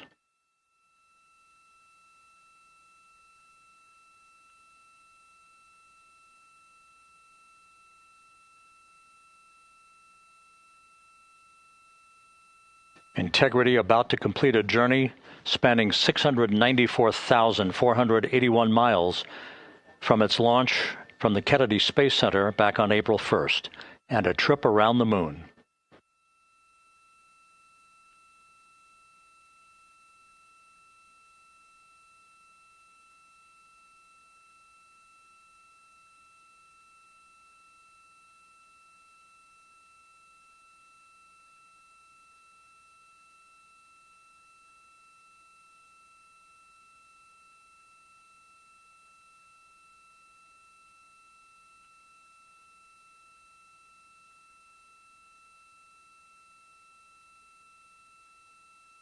Passing through 1,000 feet.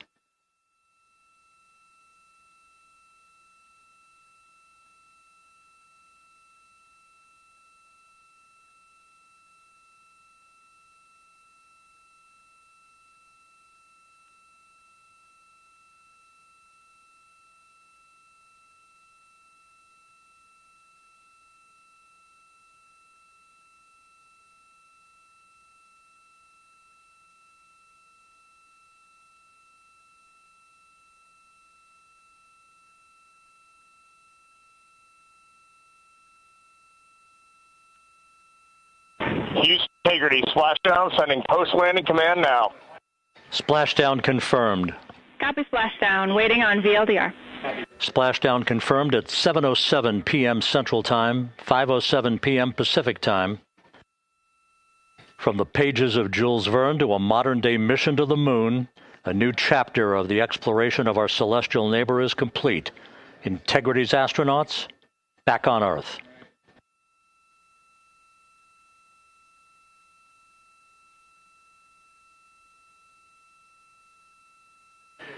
And the landing and support officer reports the vehicle is stable 1. We still will be deploying the crew module uprighting system to maintain that orientation. A perfect bullseye splashdown for Integrity and its 4 astronauts.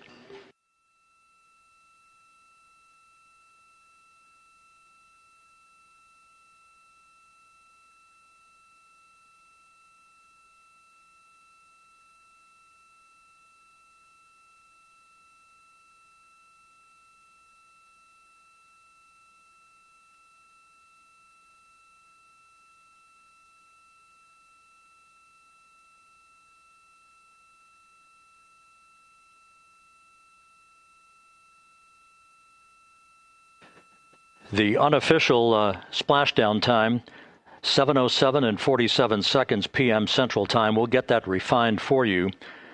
That would put the end of the mission at a mission elapsed time of 9 days, 1 hour, 31 minutes, 35 seconds.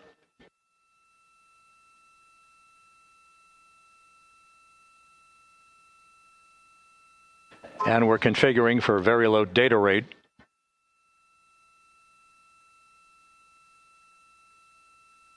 Once again, splashdown occurring in the Pacific, southwest of San Diego at 7:07 and 47 seconds p.m. Integrity Houston, comm check on VLDR.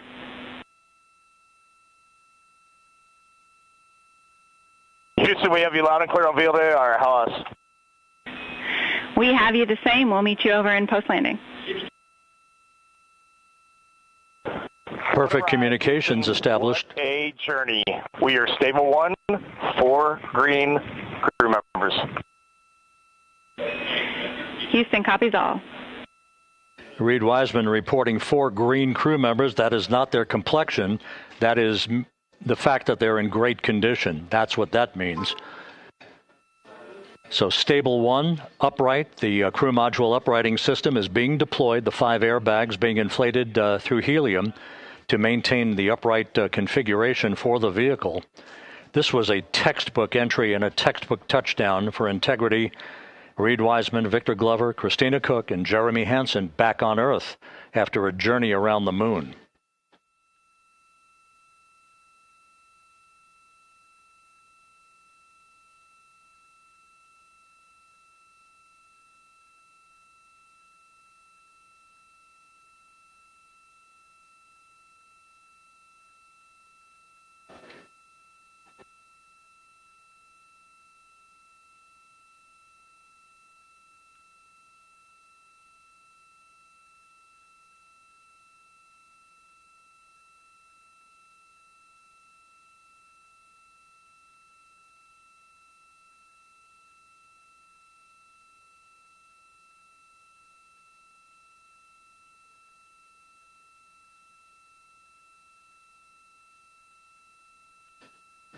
We continue to monitor the functioning of the CMOOS system.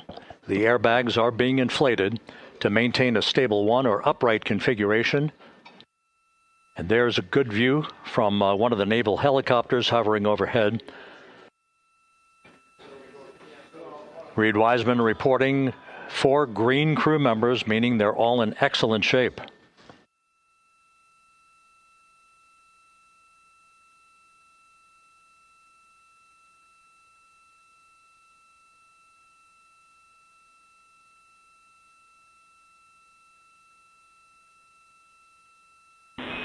Integrity Houston for SAR beacon and radio. SAR beacon is in for 06, and we're powering the radio now. Go ahead. We see the beacon on. However, the recovery team is not seeing the signal. Your SAR radio uses the same antenna, so you may run into trouble with the radio. Okay, copy. And we are also powering up the sat phone now.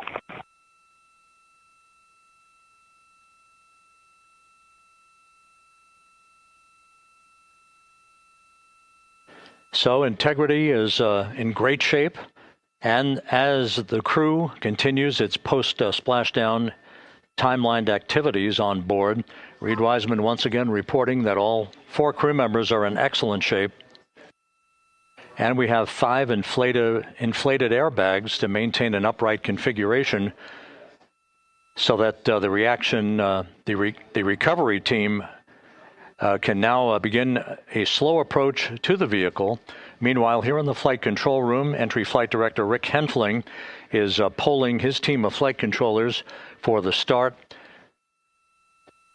of powering down the vehicle after a thorough systems check. We have no toxic gases to be concerned about, so the recovery personnel can approach the vehicle, but not until we have powered down the spacecraft. That's expected to take a few more minutes.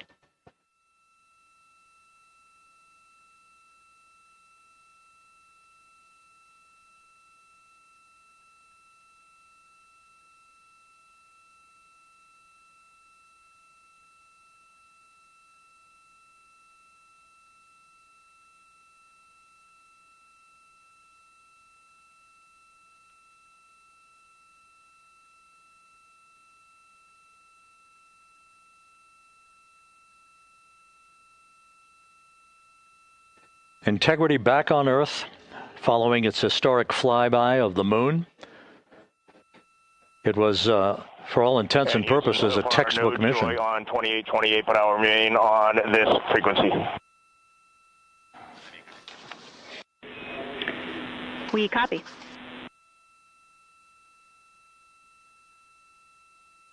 Reid Wiseman indicating some trouble with the SARSAT phone on board.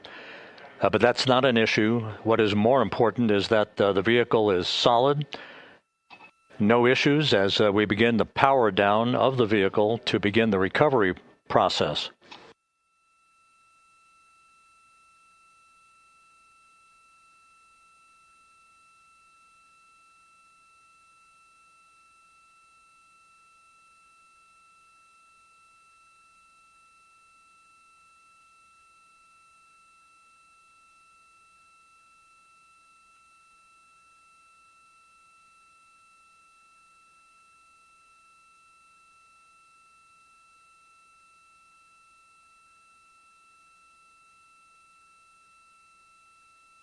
The propulsion officer here in Mission Control reports that we have safed the prop system on integrity.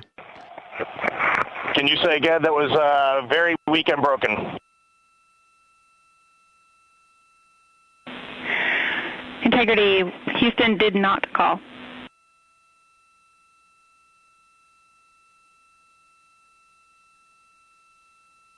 Copy that, Houston. It might have been on the SAR radio. Stand by.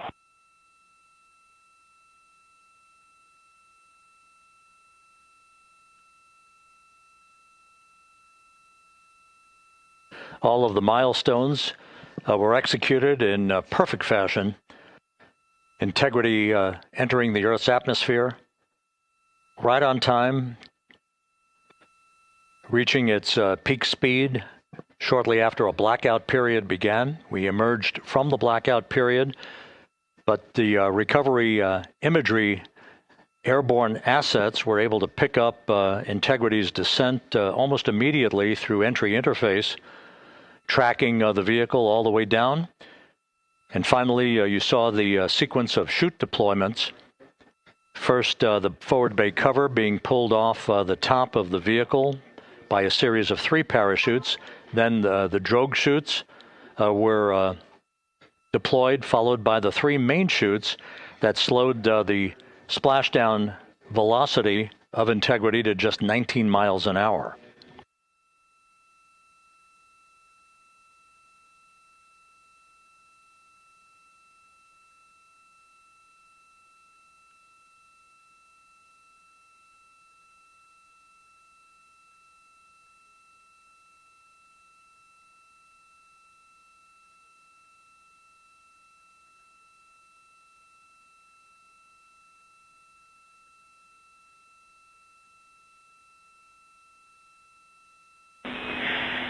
Integrity, Houston, with no joy on SAR and SAT phone, we'd like you to command an additional 15 minutes for a total of 30-minute power down delay.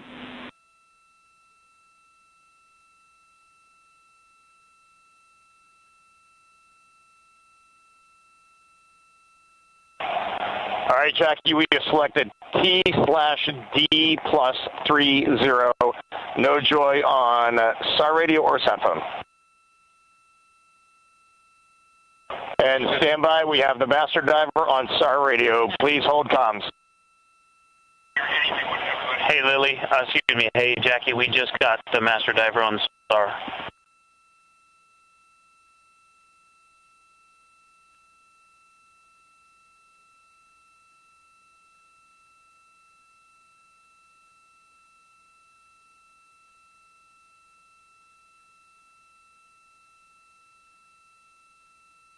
A good view of one of the fast boats. Integrity, Houston, if you are happy with your comm with Master Diver, you can go back to the 15-minute power down.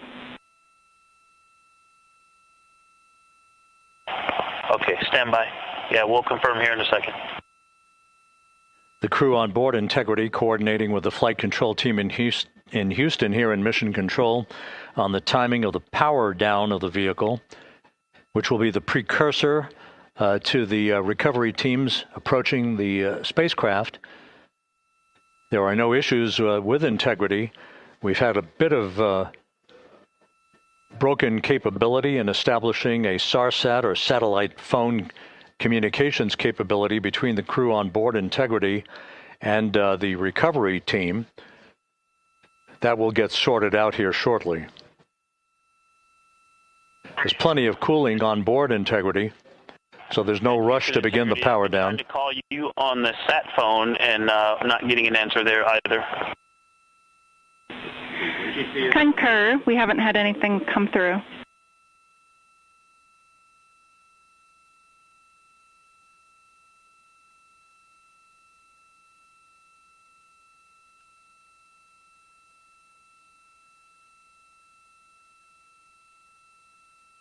And Houston, if you could relay to recovery that we hear them, but it does not appear as though they are hearing us.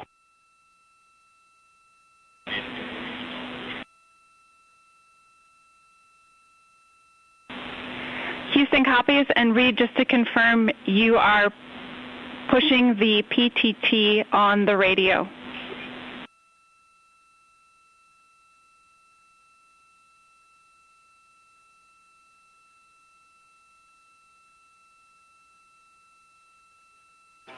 So as we continue to sort out the communications between Integrity and the recovery teams, we are standing by for the initiation of the power down procedures that, as you see, the recovery teams are moving towards the side of the capsule. The next major event will be the erection of that large inflatable raft called the front porch.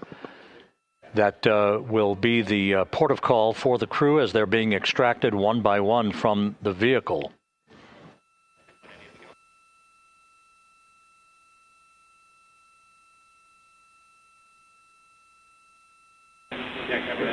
Integrity, Houston, for sat phone, we are going to attempt to call you.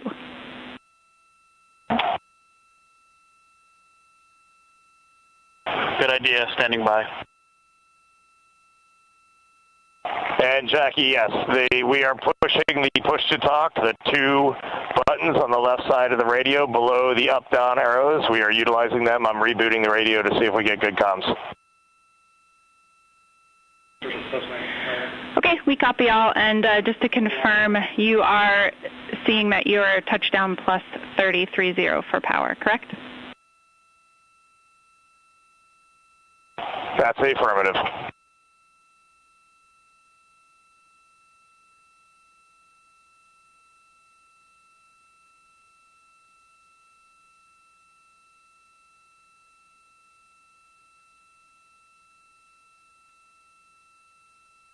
We are trying a backdoor approach to have mission control here call the crew on their satellite phone. This is all part of the coordination for the power down of the vehicle that will initiate the actual recovery operation. The first boats with the Navy divers on board are standing by, waiting to close in on Integrity to begin the process of erecting the large inflatable raft. That's called the front porch. That will be where the astronauts are extracted from so that they can have a few minutes to get their land legs back before they're hoisted aboard the Navy helicopters for the flight back to the deck of the USS John P. Murtha. Do not reply.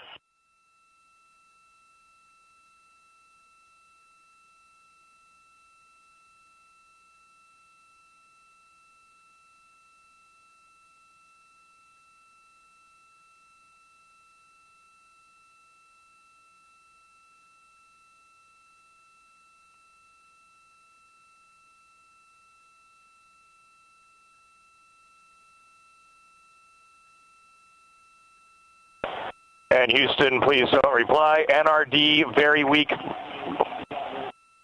but readable. Master diver, we can hear, but they cannot hear us.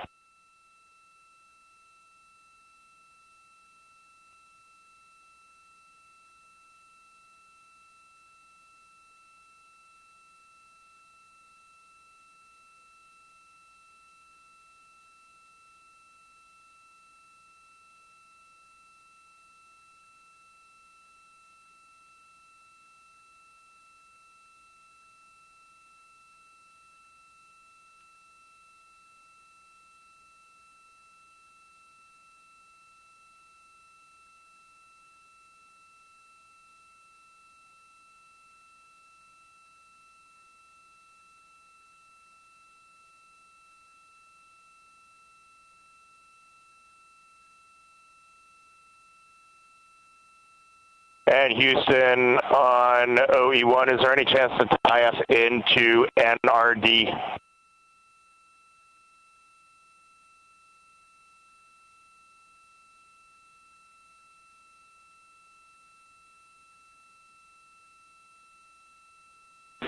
Checking.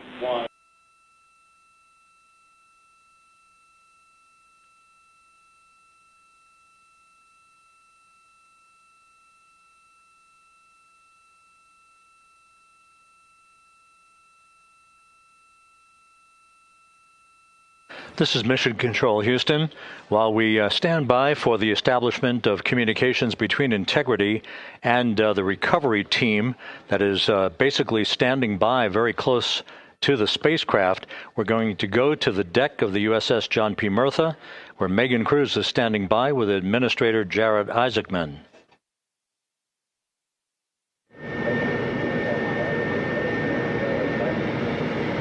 Hey, Rob, yeah, just such an honor to be able to be here on the ship, to be able to share and experience this moment with everyone together. And of course, as you just said, yes, here with NASA Administrator Reid Wiseman. Administrator, how did you feel getting to witness this and seeing NASA at its best?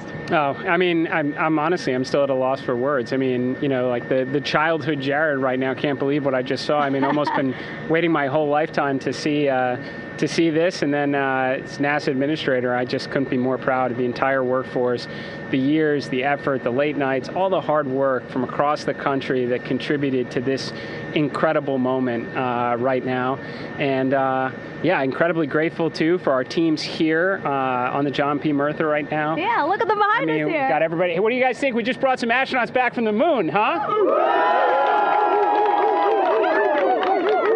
Unbelievable. Thank you. Yeah, so grateful to the Navy, the sailors that are here, the NASA teams. I mean, this is a joint effort that's on their way right now. These recovery forces are getting out to our Orion spacecraft, to Integrity, to get our astronauts back on the ship safely. Yeah, and this is not just an accomplishment for NASA. This is an accomplishment for humanity. Again, a historic mission to the moon and back. How does this make you feel, and what do you hope people take away from this? Well, I'll tell you, you know, I think about the crew members that we've all had an opportunity to observe over the last 10 days, right? I mean, they're absolutely professional astronauts. I mean, wonderful communicators, almost poets. But then I think these were the ambassadors from humanity to the stars that we sent out there right now. And I can't imagine a better crew than the Artemis II crew that just completed a perfect mission right now. So yes, it's a huge moment for everybody, right? I mean, we are back in the business of sending astronauts to the moon, bringing them back safely, and to set up for a series more. I mean, this is not a once in a lifetime, which you hear sometimes around here. It's like, this was a once in a lifetime. No, it's not. This is just the beginning. We are going to get back into doing this with frequency, sending missions to the moon until we land on it in 2028 and start building our base. Yeah, are we going to build on the momentum for Artemis III? I mean, it's just around the corner. Absolutely. So, I mean, that's, you know, part of me too. Like, I can't wait to get the crew off of Integrity right now, but also getting Integrity back on this ship so we can start taking a look at it, because all that data is so precious to us right now. I mean, we are going to definitely want to take a good look at the thermal protection system. We're going to want to download all the data they couldn't transmit back to us and use that to inform Artemis III. But we're already making progress, right? You had SRB segments already showing up at KSC. Core stage for Artemis III is rolling out on April 20th. We're getting Mobile Launcher 1 back in vehicle assembly building. So yes, there is a lot to celebrate right now on a mission well accomplished for Artemis II, and at the same time, we got to start getting ready for 3. Amazing. And last question, you know, for people who joined us for all 10 days to see what we can accomplish together with our international partners, what do you think about the fact that we're going to keep doing this more and more and more? It's incredibly exciting. I mean, yes, it's the contributions, like the best and brightest across the NASA workforce from across the country, our industry partners, our international partners. We had a Canadian Space Agency astronaut on board in Jeremy. We had the European Service Module. And you think, in the days leading up to this launch, I mean, 48 hours prior to launching Artemis II, I was meeting with the Italian Space Agency. We signed a memorandum of understanding to build a habitation module on the moon. I mean, you have countries, all of our allies and and partners coming together saying, we are committed to this effort. We are returning to the moon. We're doing it to stay. We are building that enduring presence. We are going to master the skills on the surface of the moon so someday we can undertake missions to Mars. It's just an incredibly exciting time, and we're not going at it alone. We're bringing everybody along with us. Absolutely. And speaking of everyone, one more time, we're going to ask the crew here, you guys ready to land on the moon? Awesome. I love that. Okay, well, thank you so much, Administrator. Appreciate you being here. We're, of course, going to stay on to watch the crew get extracted from Orion, so stay tuned, and we'll see you back here shortly.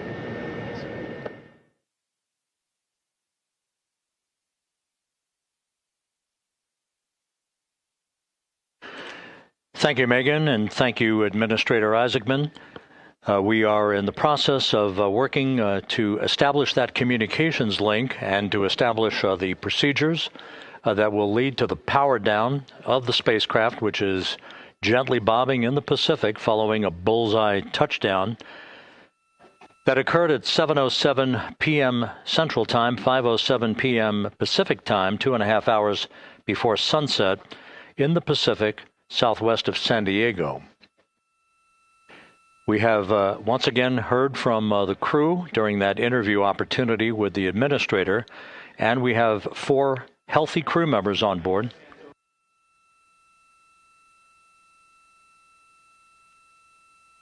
We now have confirmation that the vehicle has been powered down as per the procedures. So we have vehicle powered down, and the flight control team here in Houston, Flight Director Rick Henfling, has handed over mission authority to the Exploration Ground Systems team out in the Pacific. Now, we will physically not get off console with this team until the crew has been extracted into the front porch, that inflatable raft that will be erected along the side hatch of Integrity. So we're standing by for that in the next step in the recovery procedures. But everything is in great shape, and we have 4 healthy crew members on board the vehicle.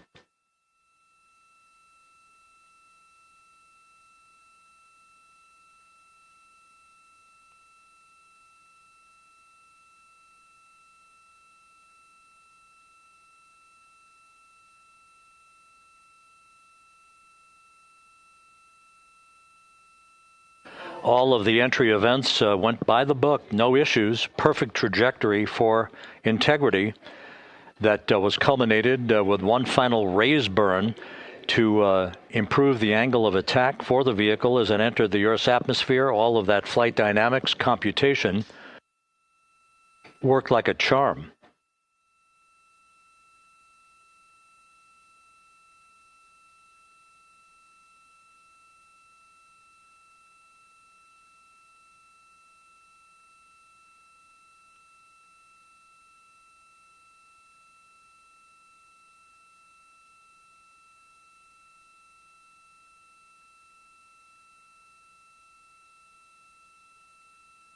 So we are standing by for the recovery team to approach Integrity and begin the process of erecting that inflatable raft called the front porch, which will see the crew members be extracted from the hatch of Orion into that inflatable raft before they're hoisted aboard 2 Navy helicopters in a variety of different configurations. Each crew member will be hoisted in sequential fashion, in alternating fashion, 2 crew members for each helicopter before they turn around to head back to the John P. Murtha. Once on the deck of the ship, they'll be brought into medical bay for comprehensive medical exams. But Reid Wiseman has reported several times that the crew is in excellent shape.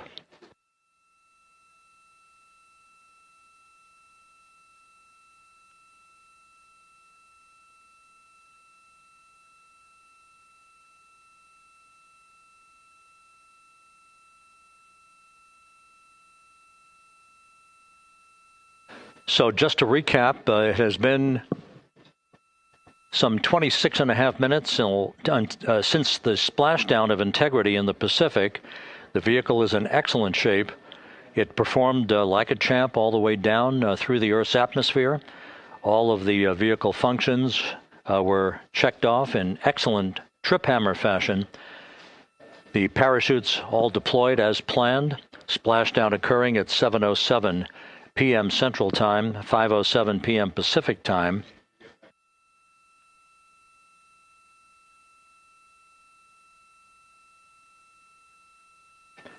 And after a bit of a tussle to try to establish a communications link with the recovery team, we were finally able to run through the procedures for the powering down of the vehicle. We've handed over mission authority to the Exploration Ground Systems folks out in the Pacific, and the recovery team will be approaching the vehicle shortly to erect the inflatable raft called the front porch before opening the hatch to integrity to bring the crew members onto that raft before they're hoisted onto two Navy helicopters, two crew members for each helicopter, before they're flown back to the deck of the USS John P. Murtha.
This is Mission Control Houston.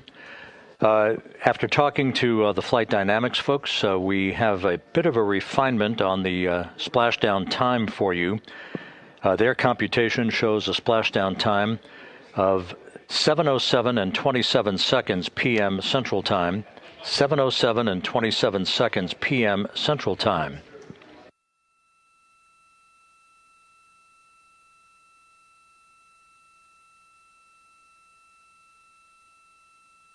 That would equate to a mission elapsed time of 9 days, 1 hour, 32 minutes, and 15 seconds.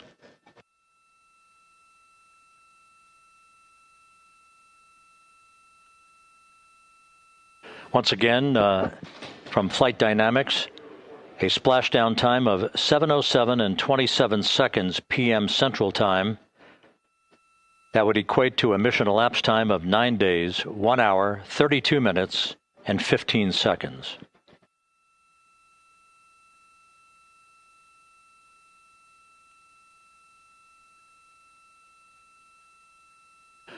Reports from the Pacific indicate that the recovery team, in communications with the crew aboard Integrity, that the crew remains in excellent shape as they await the approach of the team for a final hazard gas evaluation before they move to the side of the vehicle to erect the inflatable life raft called the front porch.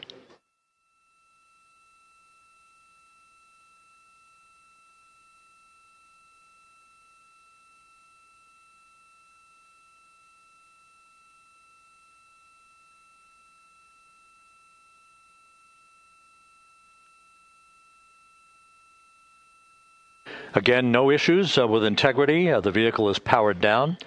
All of its systems are now safed. We have handed over mission authority to the Exploration Ground Systems folks in the Pacific, but we will not stand down and have the entry flight control team depart its positions until that inflatable raft, the front porch, is erected, the hatch open, and the crew having exited the vehicle. So that's the next step in the recovery process that will lead to the hoisting of the crew members.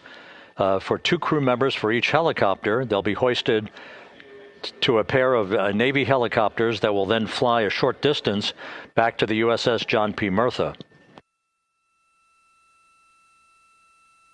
What you're looking at is one of the fast boats circling the vehicle to make a hazard assessment.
This is Mission Control Houston. Once again, you're watching the initiation of the recovery of the Artemis crew aboard Integrity.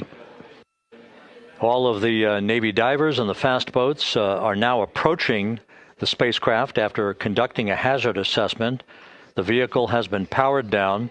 Entry Flight Director Rick Henfling now waiting for the life raft, the front porch, to be erected along the side of the vehicle so that the hatch can be opened and the crew members extracted from Integrity, soon to be hoisted one by one into a pair of Navy helicopters for a short flight back to the deck of the USS John P. Murtha.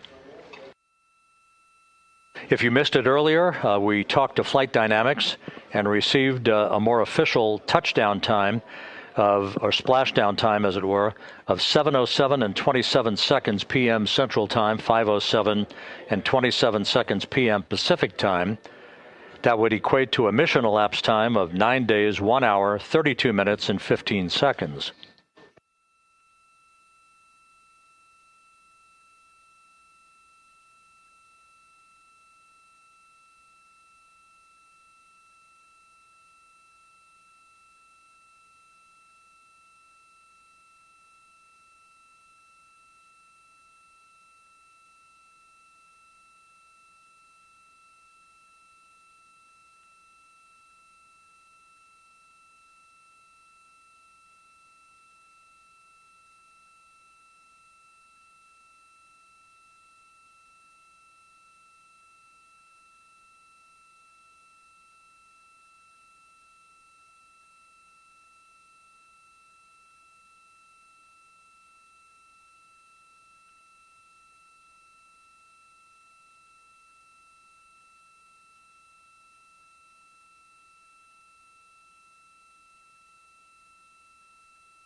Continuing to get excellent views from the imagery assets out at sea in the Pacific of integrity. We continue to get good reports from the landing and support officer, who's in contact with the recovery team, that the crew is in excellent shape, no issues.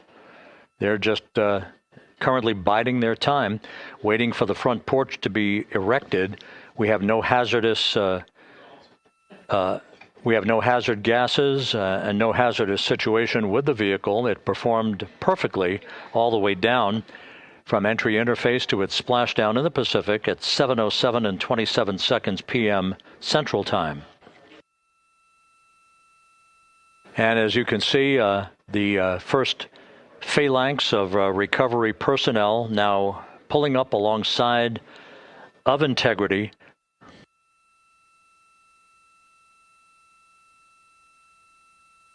This includes Navy divers, a Navy flight surgeon, and other recovery personnel who have trained for several years for this recovery process.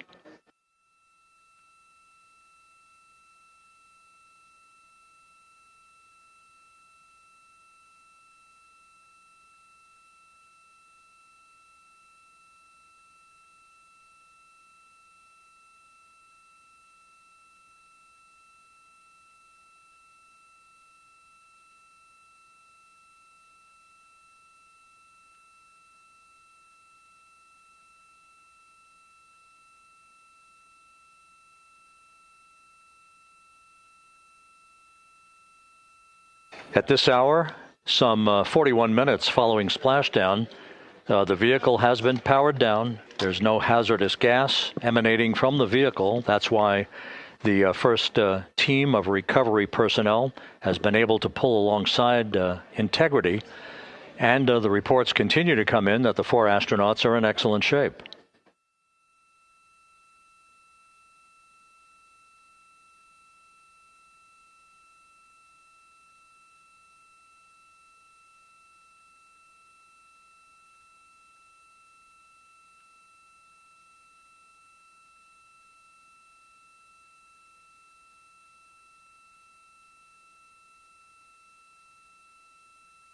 Yes.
This is Mission Control Houston, continuing to watch the initiation of the recovery of Integrity's astronauts.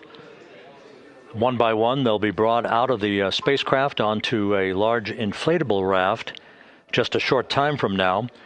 In the meantime, we can go back to the USS John P. Murtha, where my colleague Megan Cruz is standing by to provide her situation report. Megan, can you hear us?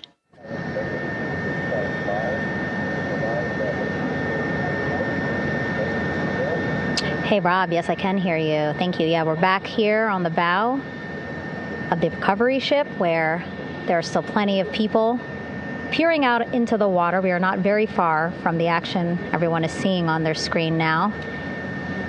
The Orion spacecraft, Integrity, in the ocean, surrounded by a number of recovery boats.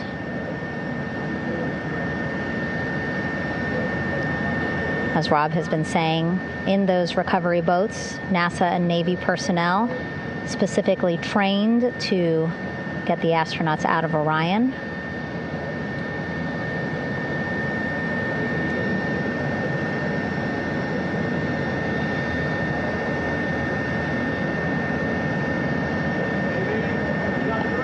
In some of our wide shots, you can probably see that there are 6 boats out in the water.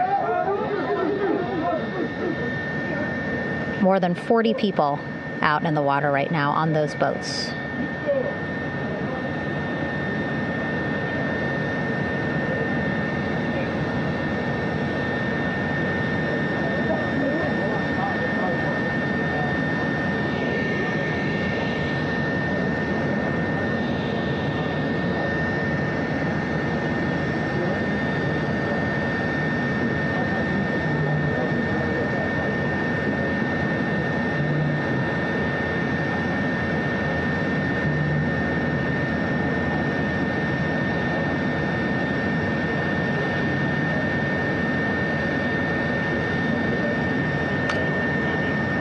First order of business is to set up the front porch and the stabilization collar.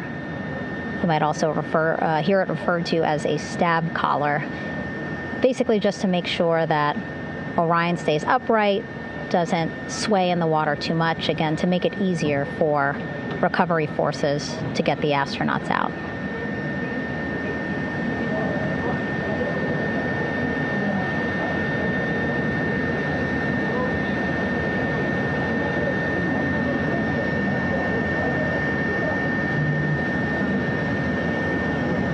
Again, we splashed down in the Pacific Ocean just after 5 p.m. Pacific time here.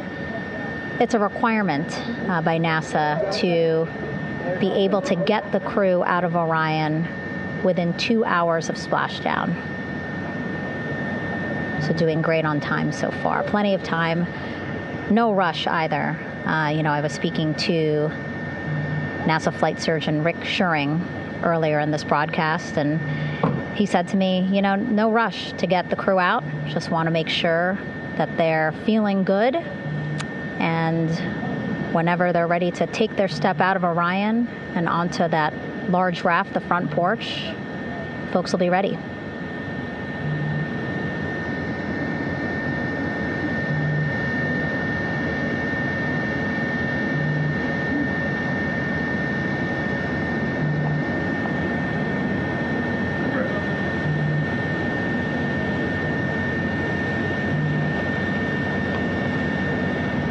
And as there are mission audio loops in Mission Control in Houston, there is a mission audio loop here on the ship, and it was just reported out that the side hatch is open. Side hatch of integrity is open. You're getting these beautiful shots from our aerial assets. The ship itself, where I'm on, just 3,000 yards away. Again, plenty of people on the boat here, glued to the side closest to where they can see all this action. And again, with just 3,000 yards separating us, great views from the bow here. You can see now that side hatch is open. One of the Navy personnel is about to get inside there.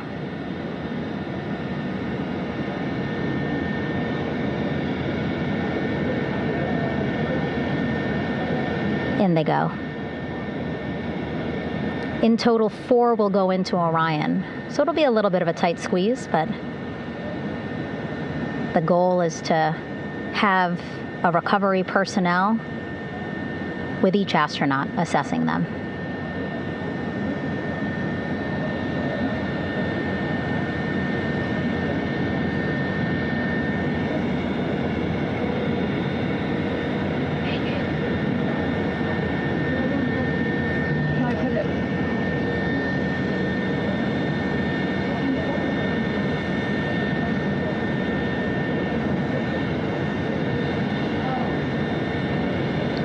Boats getting closer now. Again, that one that's right up against Orion, those are the divers that will go in to the spacecraft to check on each of the astronauts. These other boats will begin doing a number of things, putting on that stabilization collar onto Orion, building that front porch. Eventually, they will retrieve the parachutes, as well as tow Orion back to the well deck of the recovery ship here.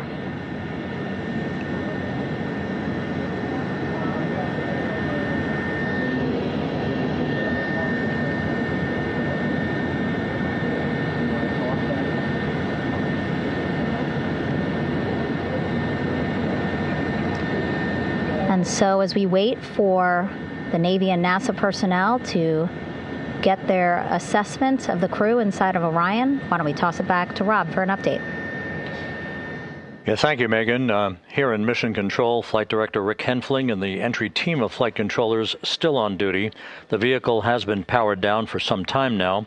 There are no hazardous gases emanating from integrity. That, of course, allowed the recovery personnel to approach the vehicle and then open the hatch to begin the initial medical assessment of the crew, as you just indicated.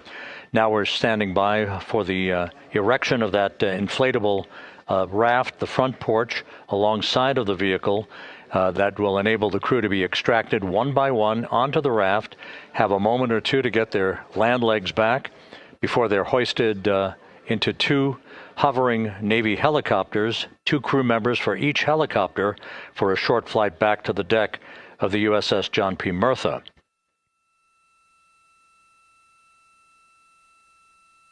All of Integrity's systems operated flawlessly throughout the course of the approach to the Earth, the entry into the Earth's atmosphere, and all of the key milestones that followed in this high-speed return to Earth for integrity. A mission that spanned more than 694,000 miles from the vehicle's launch from the Kennedy Space Center atop the Space Launch System back on April 1st.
As we mentioned at the top of the broadcast, the last time that the Apollo program saw a splashdown in the Pacific was Apollo 17 back on December 19th, 1972.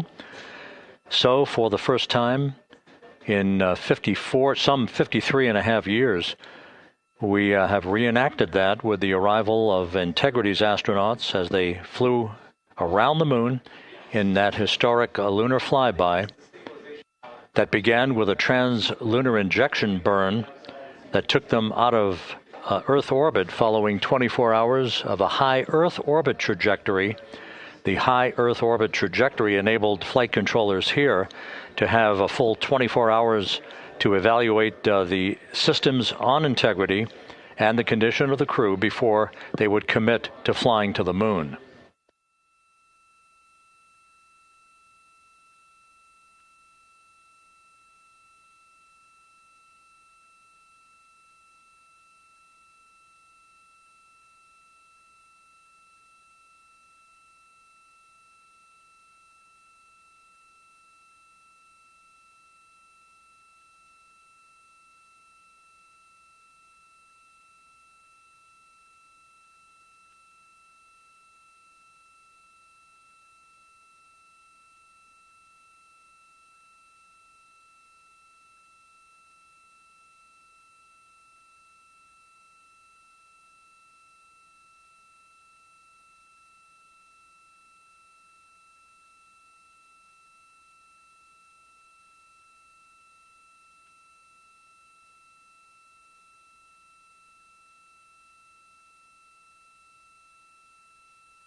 With the side hatch of Orion having been opened to set the stage for the erection of the inflatable life raft, known as the front porch, to be erected alongside the spacecraft for the extraction of the crew.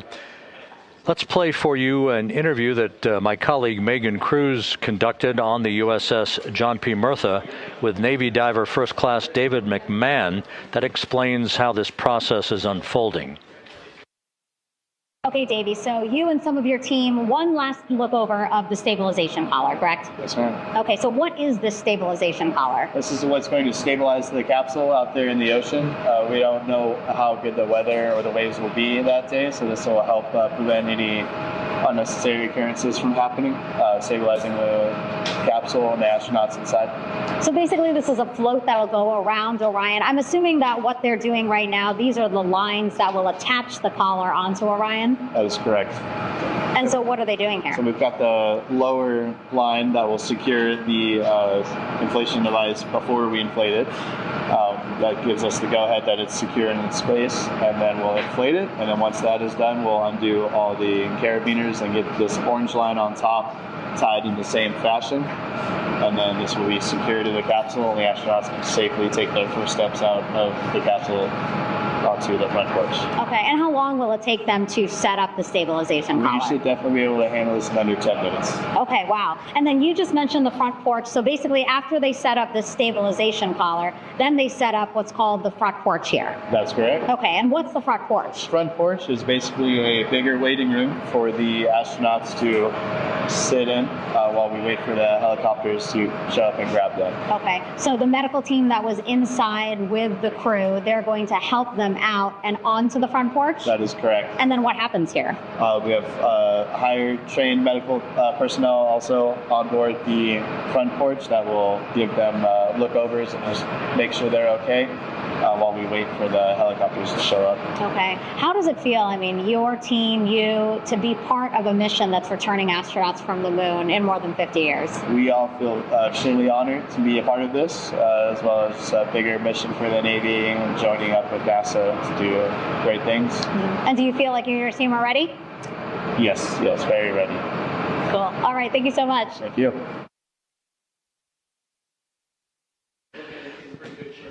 Once again, the recovery operations are continuing out in the Pacific. We shortly should see that life raft, the front porch, erected alongside the side hatch of the vehicle.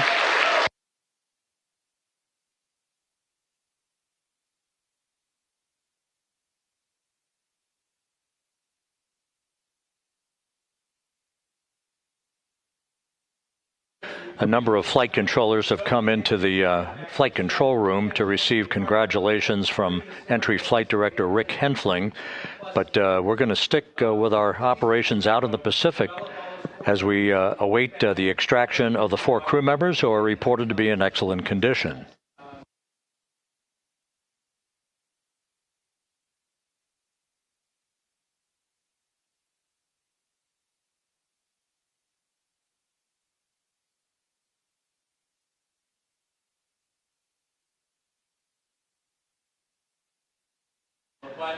Again, while we stand by for that front porch to be erected alongside of the side hatch of the vehicle, let's go back to the USS John P. Murtha and Megan Cruz. Megan?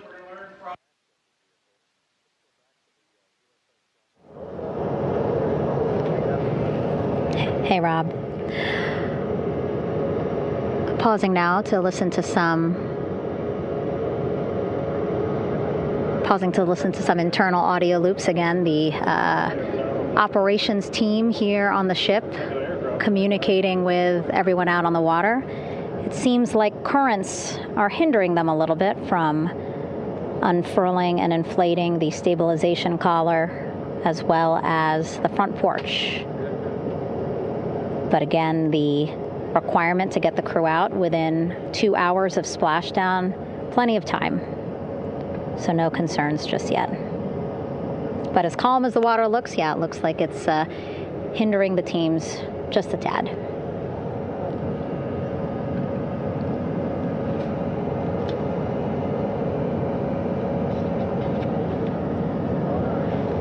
You can see in some of our shots that side hatch still open. Again, inside there are now 8 people inside. 4 divers, Navy divers, all with medical training, each assigned to an astronaut each. Making sure that they're comfortable, feeling good.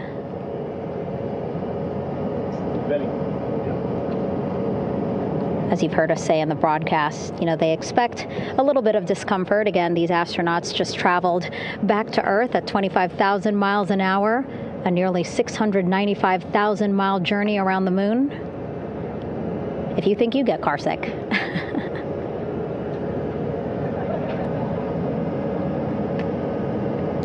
Again, 6 boats out there, lots of gear with them, just in case, right? As we said, the crew reported feeling great, but again, all those folks out there in case they weren't, right? NASA is all about making sure we think about every situation that can happen, and so, of course, wanted to be ready in case any of our astronauts needed more medical attention while out there in the water.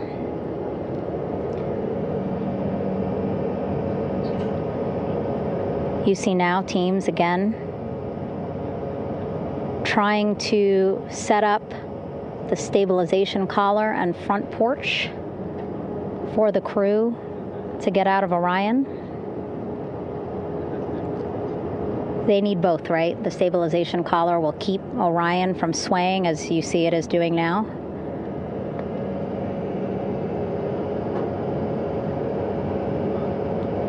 And then they will connect the front porch to the stabilization collar so that the crew can take 2 steps and they will be in the front porch.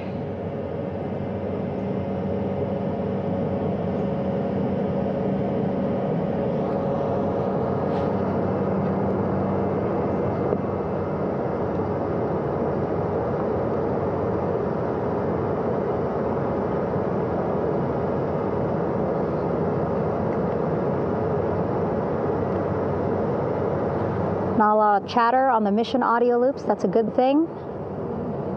Again, things proceeding pretty nominally, even if they're fighting some currents out there on the Pacific Ocean.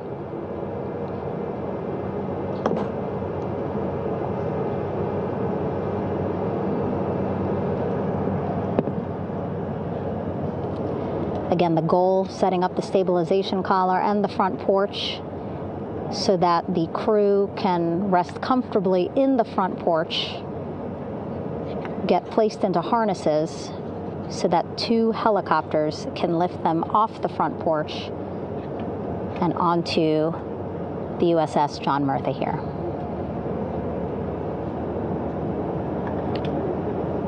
The helicopters are going to take turns picking up an astronaut. So again, Helo 1 and Helo 2.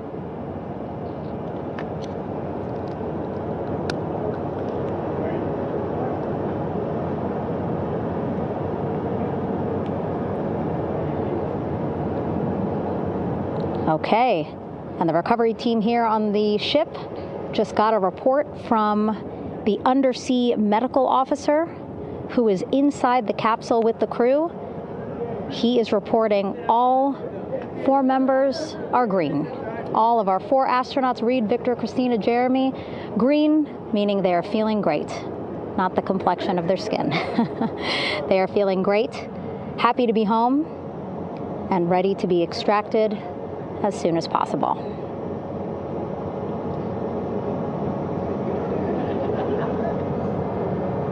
And so, as I was saying, we have 2 helicopters circling the activity you're seeing on the water right now. Each will take turns picking up an astronaut. So Helo 1 will come on in, hover above the front porch, about 40 feet above the front porch. A Navy recovery specialist will be hoisted down into the front porch. The restricted maneuvering doctrine is in effect. We'll connect to the first astronaut, which we're expecting to be Christina. And then Helo 2 comes around, picks up Jeremy, while Helo 1 stays above head, and then Helo 1 will come back in for another astronaut, and then Helo 2 for the last astronaut, and then back to the flight deck here on the recovery ship.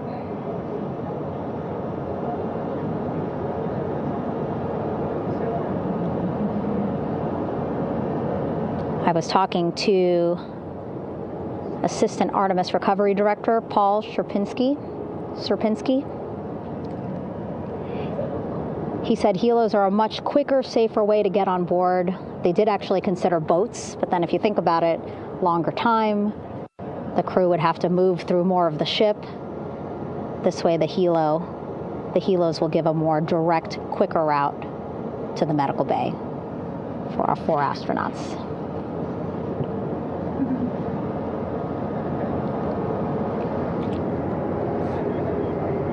Beautiful shots from our aerial and imagery teams.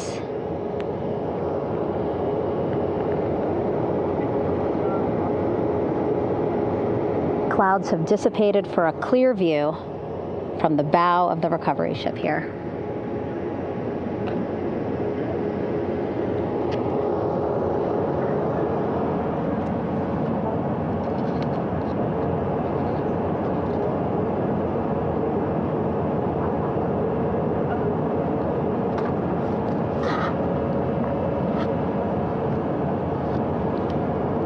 You can still see divers in the water there.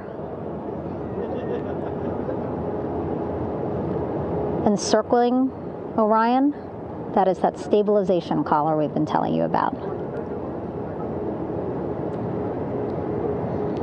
As you saw in that interview just a few minutes ago, they have to first connect it to Orion, and then once it's secured onto Orion, they can inflate it, and then they'll further secure it with other harnesses and lines.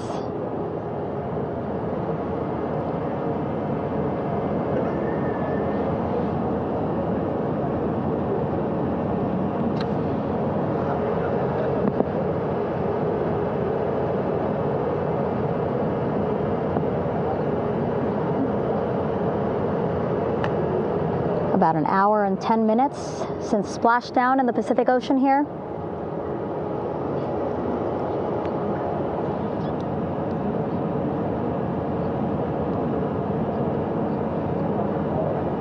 Reid, Victor, Christina, and Jeremy back home after a history-making mission to the moon and back.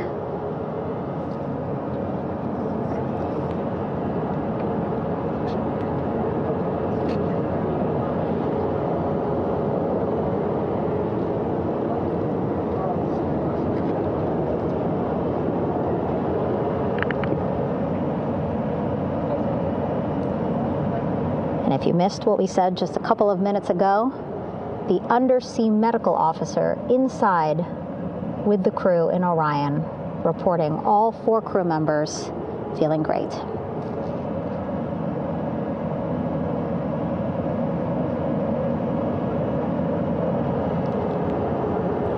Progress being made there on the stabilization collar. It looks like they are beginning to inflate it.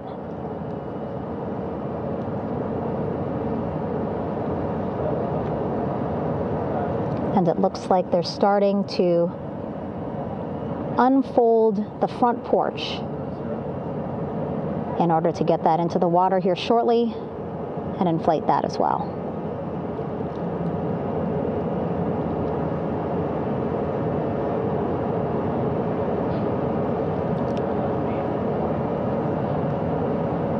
Again, more than 40 people out in the water right now. And those Navy and NASA personnel have been in the water for now about 4 hours.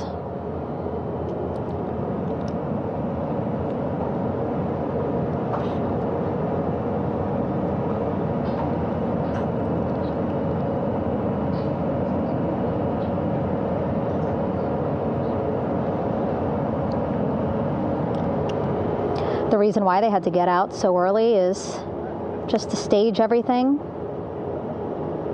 And actually here on the ship, when there are flight operations happening, you can't have anything else, right? Just because the flight deck can be a dangerous place, so they just want to focus on planes coming and going from the ship, so that's why they wanted to get the boats in the water to make sure that they have all the time they needed for the flight ops.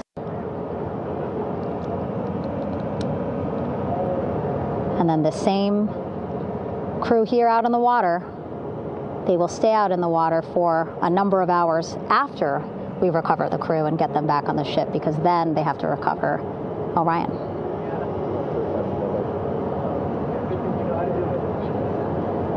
All right, that stabilization collar looking good around Orion. We're now seeing some recovery personnel getting on to that collar. Again, they need to further attach it to Orion to make sure that it can really prop up the spacecraft. It's basically lifting it up off of the water just a tad. Again, so it's not so... Come off me for a minute.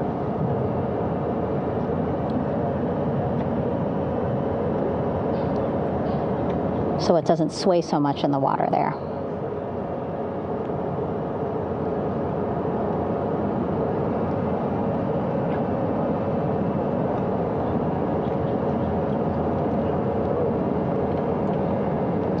And now that front porch looks like it's nearly fully inflated as well. You can see a much larger surface area.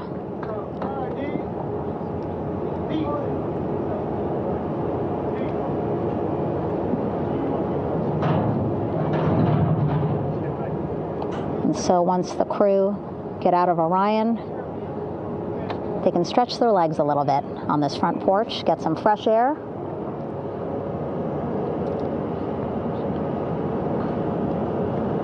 And enjoy this beautiful day here on their home planet.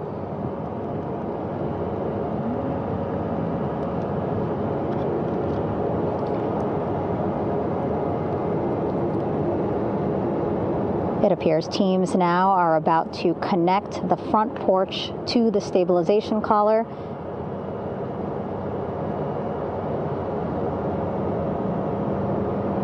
And at that point, when both are secure, we should soon see astronauts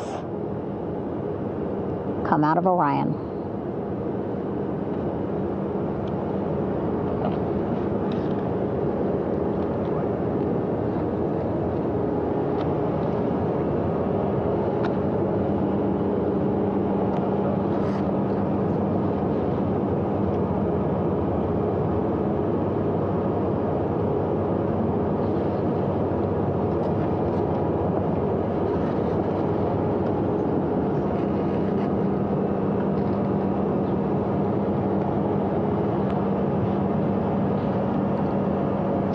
All these views you see also being fed to the Landing Force Operations Center here on the ship.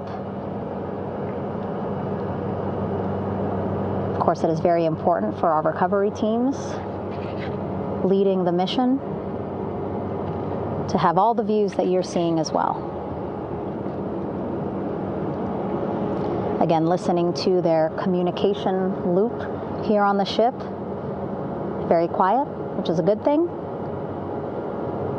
It means things are going pretty nominally, meaning as expected.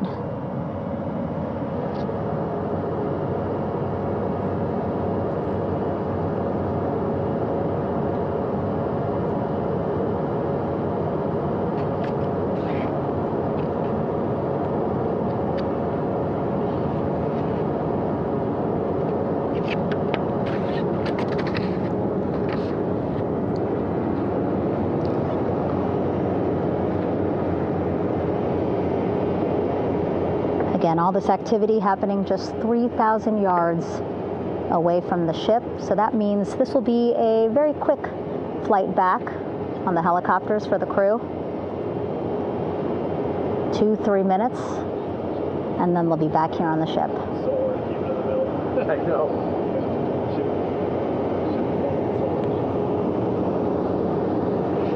Okay, saw a thumbs up from one of the personnel on the front porch. It looks like they are now getting ready to deploy what they call the Air Rescue Vest, ARV.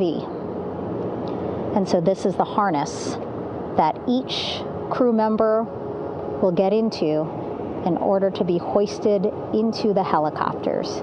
Again, those helicopters hovering just about 40 feet above the front porch when they're ready to pick up each crew member.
This is Mission Control Houston. Behind me, a fairly raucous scene as hundreds of flight controllers have poured into the flight control room here. This is reminiscent of the scene after the final shuttle mission of STS-135, although that was the end of a program. This is only the beginning of a program with the textbook splashdown of Integrity and its 4 astronauts. We're standing by for the crew to be extracted from the spacecraft.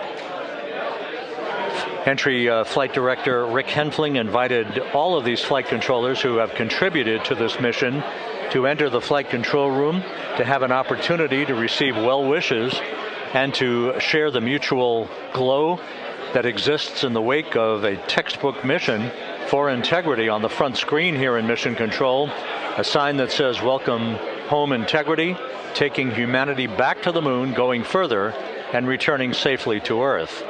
So all of that jubilation, part of the post-splashdown activities, even as we await the crew being extracted from the vehicle to be hoisted onto Navy helicopters for the trip back to the USS John P. Murtha.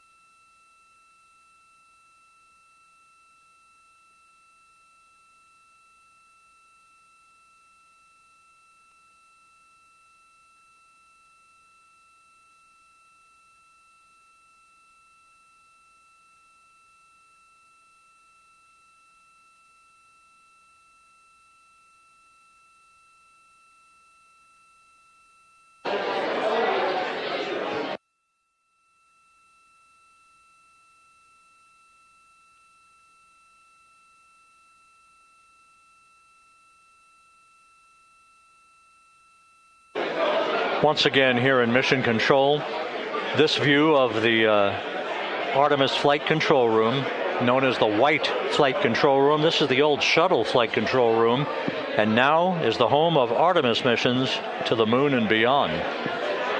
Once again, quite a few flight controllers were invited in by Entry Flight Director Rick Henfling to share in the jubilation following the successful splashdown of Integrity.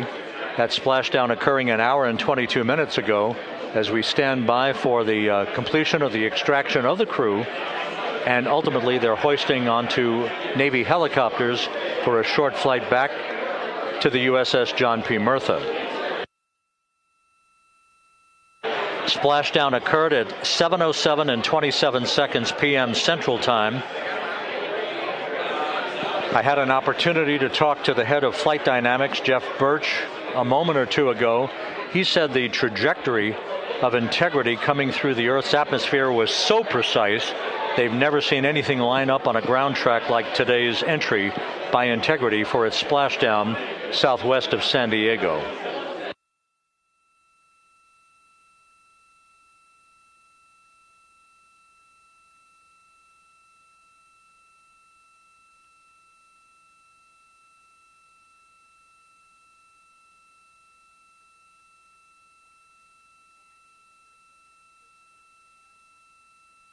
And the initial, you can hear it.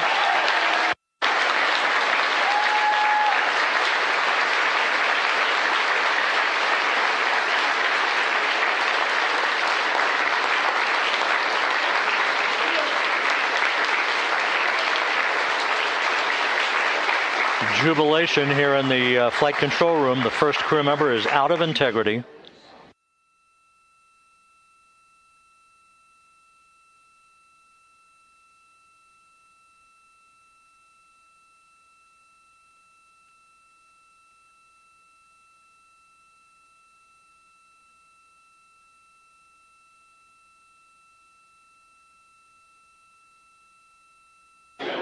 We are expecting the other crew members momentarily to be extracted.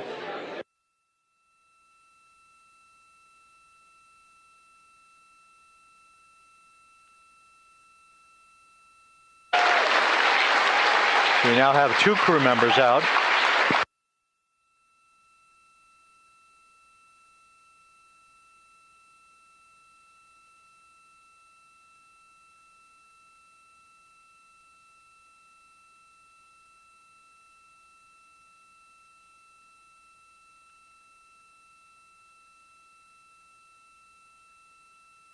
Two crew members out, 2 to go.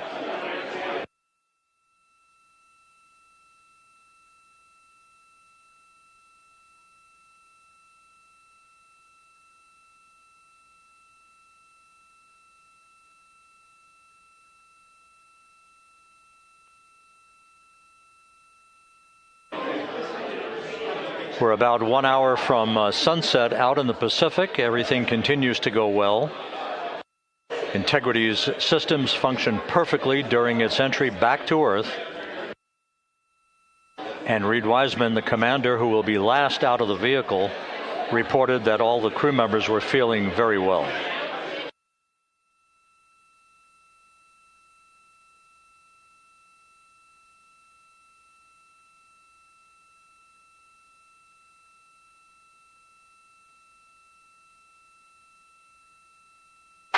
Crew member number 3 now out.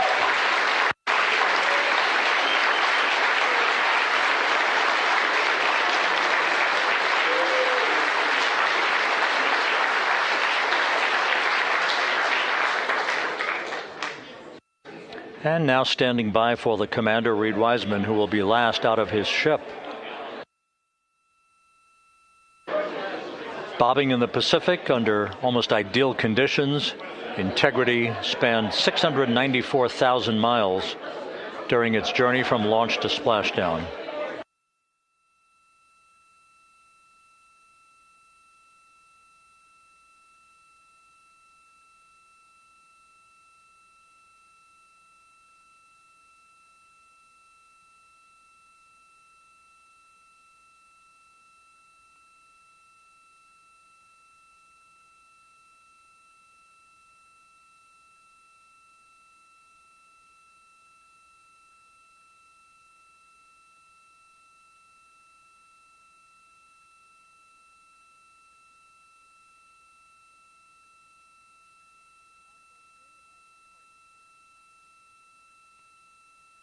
And we now have Reid Wiseman out of the vehicle, all 4 crew members now out of Integrity.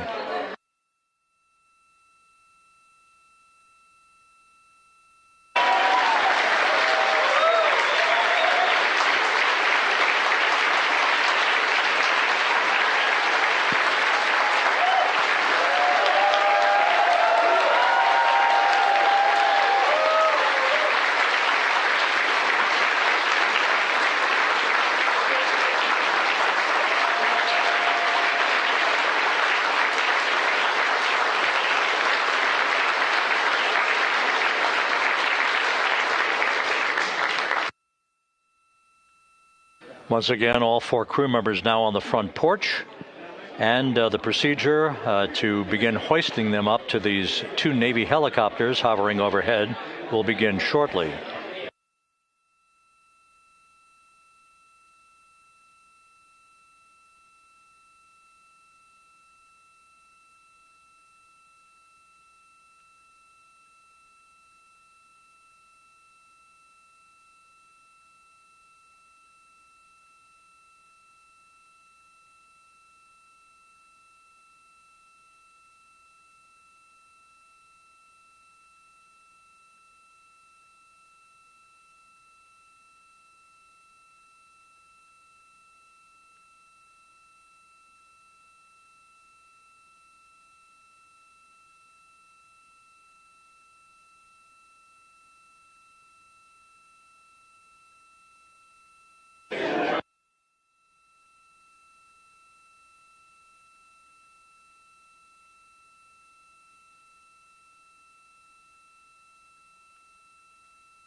This is Mission Control Houston. The mission is over, but the melody lingers on as jubilation continues here in the flight control room. We should be expecting NASA's Associate Administrator, Amit Kshatriya, to be joining us shortly for a short interview while the recovery operations continue out in the Pacific. So we'll stand by for that. And then we'll turn it back over to Megan Cruz aboard the USS John P. Murtha.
This is Mission Control Houston here in the Artemis Flight Control Room.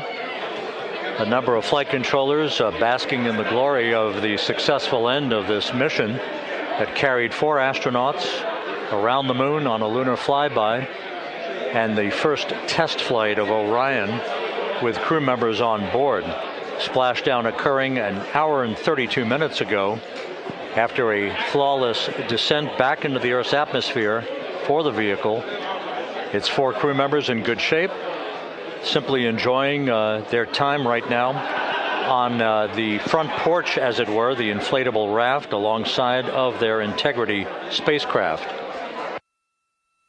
We're expecting Amit Kshatriya, the NASA Associate Administrator, to join us here momentarily for a brief interview before we turn it back over to Megan Cruz aboard the USS John P. Murtha, the recovery ship.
This is Mission Control Houston. We're about an hour and 34 minutes since the textbook splashdown of integrity in the Pacific to bring home our astronauts. And with us now is Amit Kshatriya, the NASA Associate Administrator. Amit, a little bit of history made tonight, a little bit of history made over the past few weeks. Your thoughts as this team here basks in the glow of what they just accomplished? Yeah, Rob, we're here in the control center, and it's kind of overrun with jubilant folks from the Mission Control Houston, as well as engineering, and folks that just want to be here, part of it, as we watch our crew get extracted from the vehicle. And you know, my thought is always about these teams. The team that's in the water right now, pulling the crew out. The team here in Houston that worked so hard over the last 10 days, no sleep to get this done.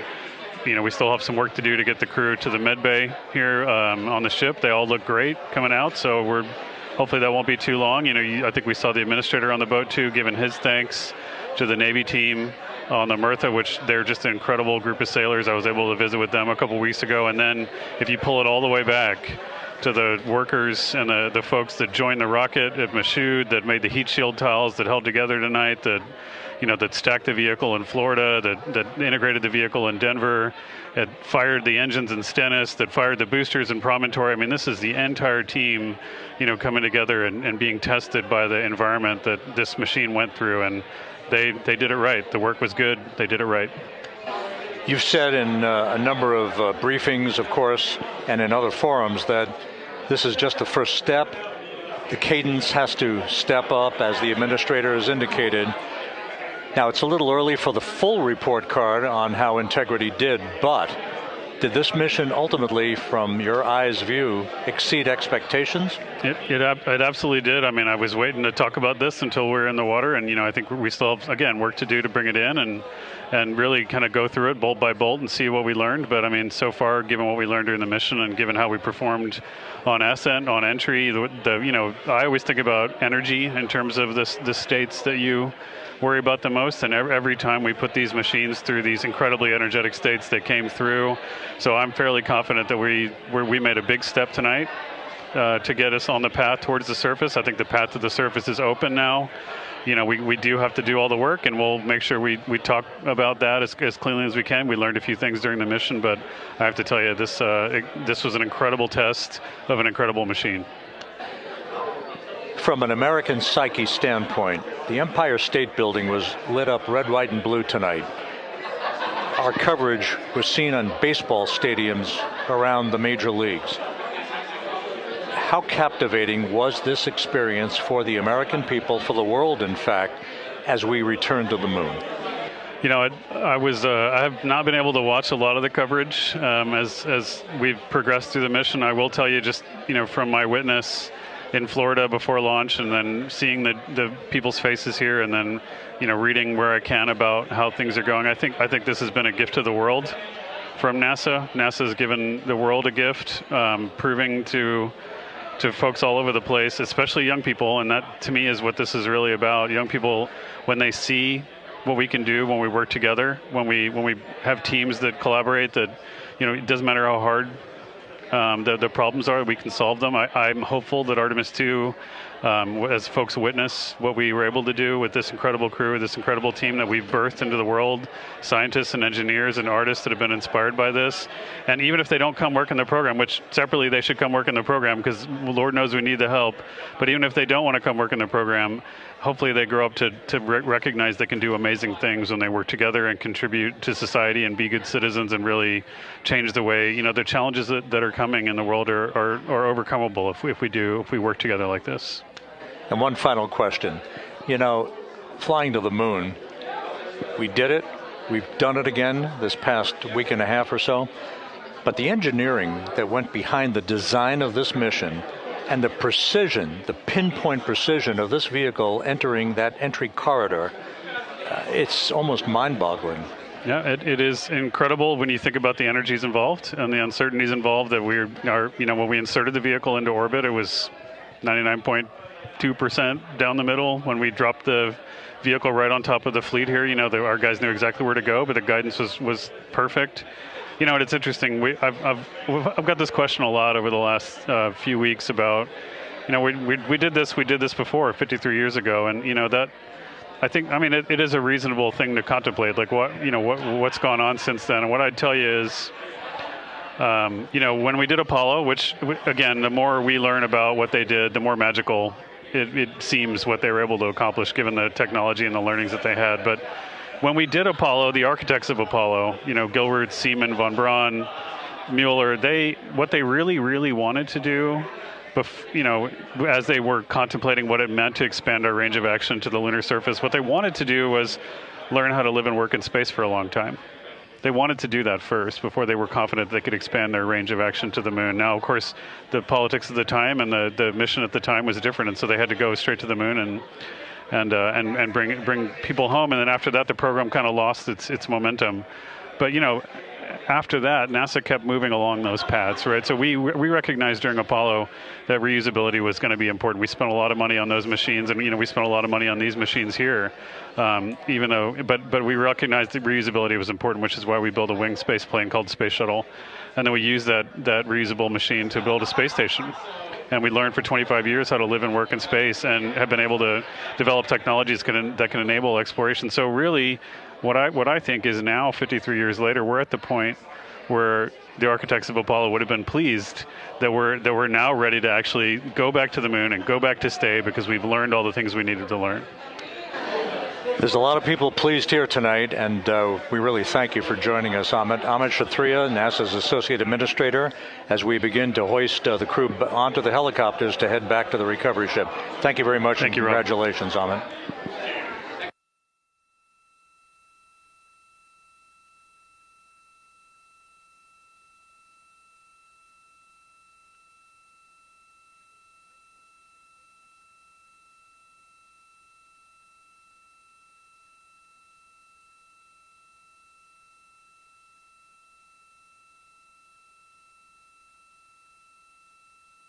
This is Mission Control Houston, with the crew members now beginning to be hoisted aboard the Navy helicopters.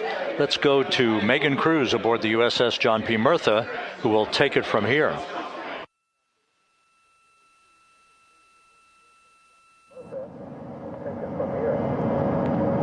Hey, Rob. Yeah, back on the bow of the ship here, we are seeing the helicopters circling Orion. The first one there, having just completed picking up the first astronaut. Helo 2 now, hovering just 40 feet above the front porch, lowering a recovery specialist out of the helicopter. That person will touch down in the front porch just there.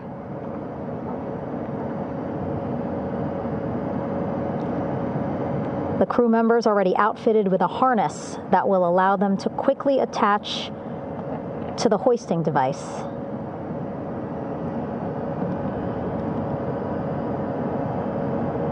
Look at the power of those blades throwing water out at the center there, the front porch, with now 3 astronauts and the recovery specialists. Again, crews already outfitted with a harness vest. And here we go. Second astronaut now off the front porch, getting hoisted into the second helicopter.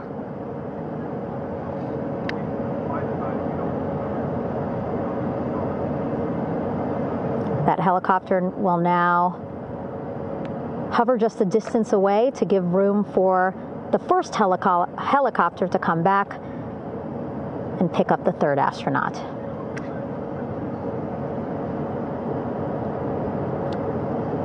As we wait for that helicopter to come back, make its way back around, just want to mention that the President of the United States called our NASA administrator today while he was on the ship, just minutes after we interviewed him live on our coverage, and congratulated him and NASA on this history-making moment tonight.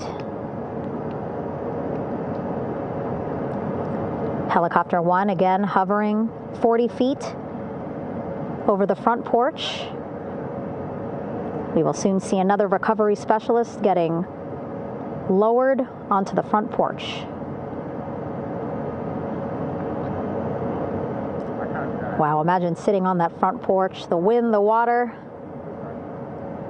But again, the recovery team determined that a helicopter flight back to the ship here would be safer, faster, and more comfortable for our crew who just completed a 10-day mission around the moon. Third astronaut in the air, getting hoisted quickly back into the first helicopter now.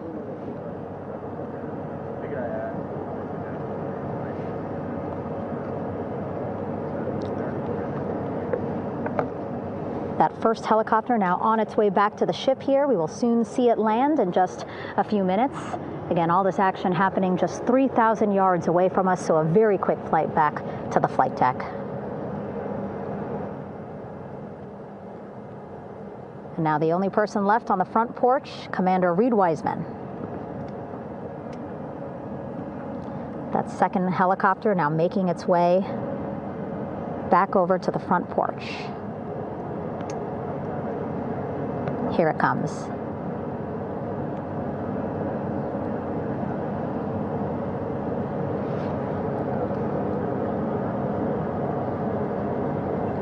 Making its final approach here.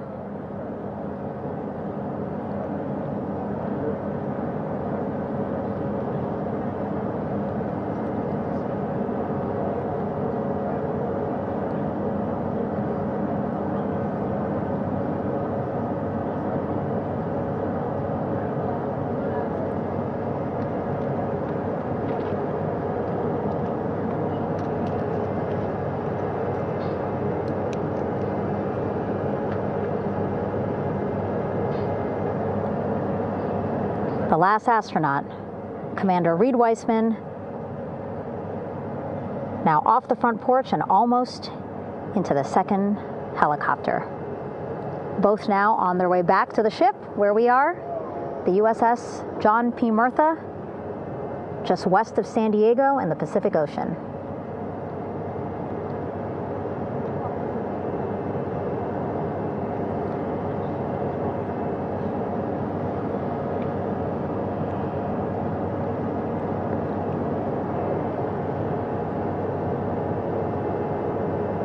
Exciting to see our 4 crew members minutes away from landing on the flight deck here on the recovery ship. 550 people on this ship, excited, ready, anxious, looking forward to welcoming this crew aboard.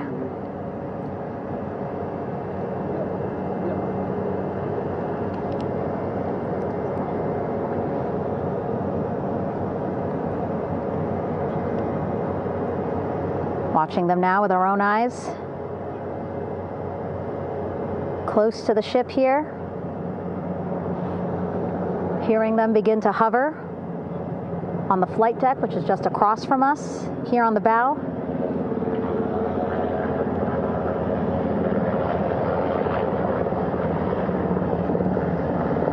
The first helicopter coming in.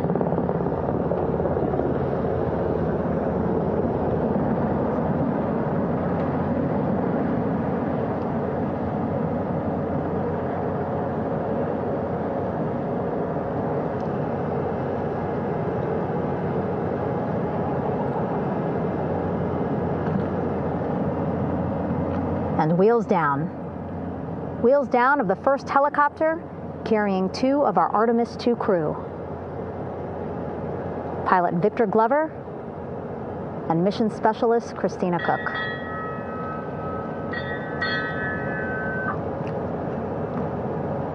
Helo 1 on deck reported on the recovery loop.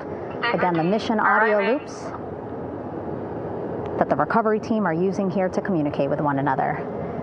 And an announcement just made on the ship, integrity incoming. 2 more helicopters on their way to the flight deck, one carrying the crew, the other, one of our imagery helicopters, Again, kudos to our imagery and aerial teams for giving us these beautiful views of history in the making. Set amid a gorgeous, soon-to-be sunset here in the Pacific Ocean.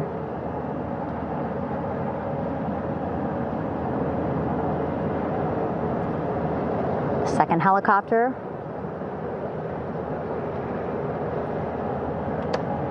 making its approach of the flight deck.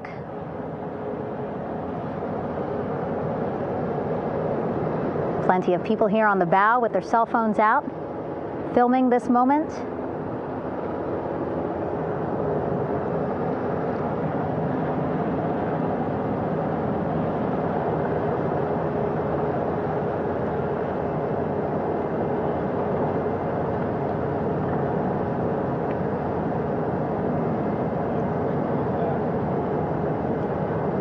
Some impressive flying here by the Navy as we are seconds away from wheels down. And there you go. We now have all 4 Artemis II crew members on the USS John P. Murtha.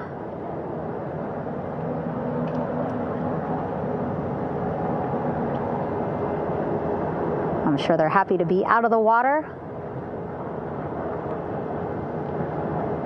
and on this recovery ship with, again, 550 people on board, ready to welcome them home. But first, as we've been saying throughout the broadcast, just making sure the crew feel good.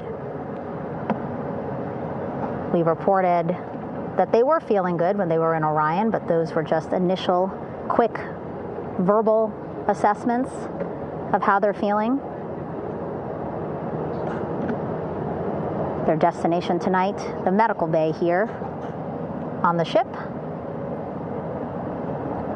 right after we power down the helicopters here.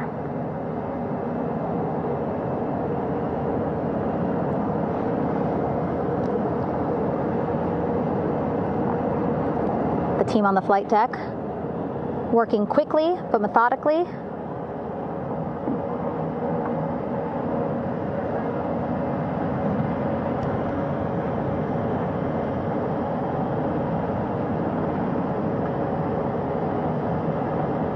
Waiting for just one more helicopter to touch down.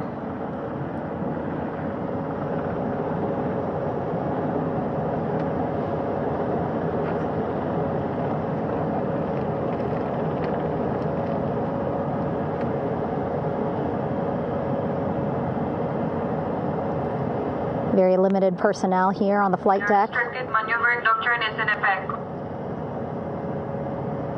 As that third helicopter touches down.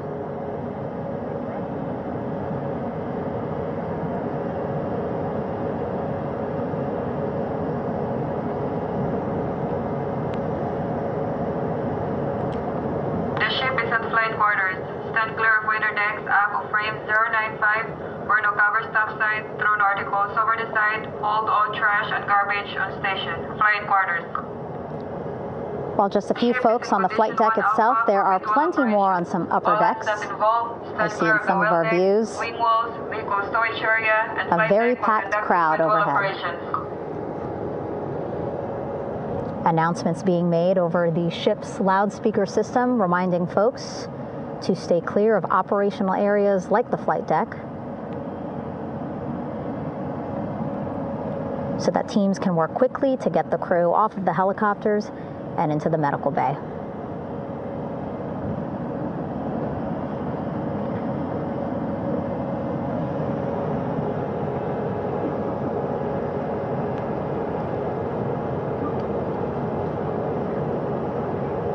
Splashdown today, 5:06 p.m. Pacific time.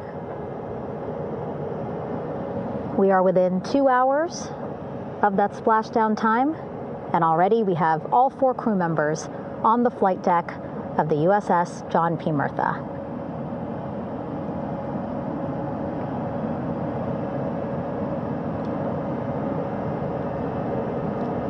Again, crew waiting before getting out for the helicopters to completely shut down.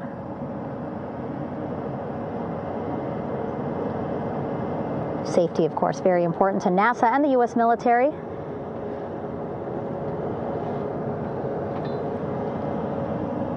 So we'll wait just a couple of minutes here before we start seeing crew members walk off the helicopters one by one.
All right, and now here we see pilot Victor Glover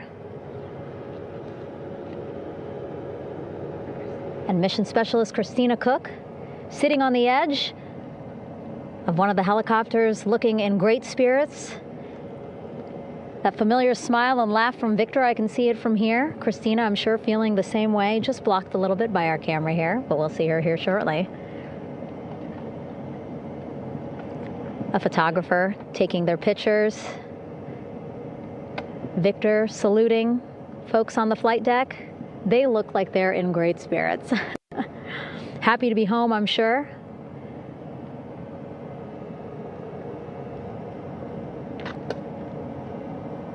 If you're sitting at home, I hope you too are wondering, what would you want to ask them if you got a chance to talk to them? Because that is what I'm thinking about.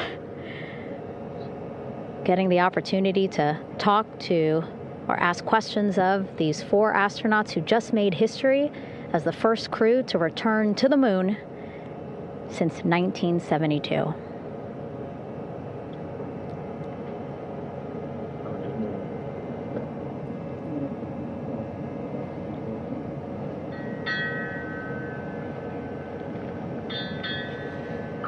Oh, there we see Christina there, also smiling. Finally peering out, waving at the cameras. Hello to you too, Christina, yes. Welcome back. Welcome, welcome home. A loudspeaker announcement on the ship saying, "Welcome home, Integrity."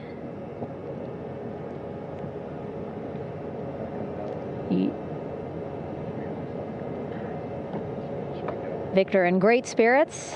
I can't see who he's talking to, but I kind of think that he might be talking to his other 2 crew members. Shouting from across the flight deck, congratulations to one another.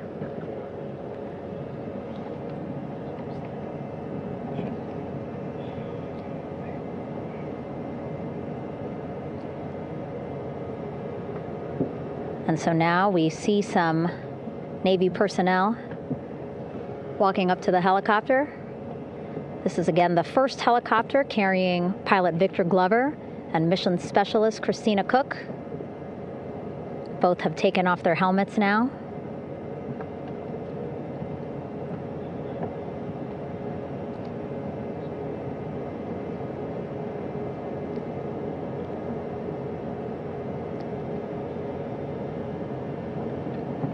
Some pictures, video to catalog this historic moment.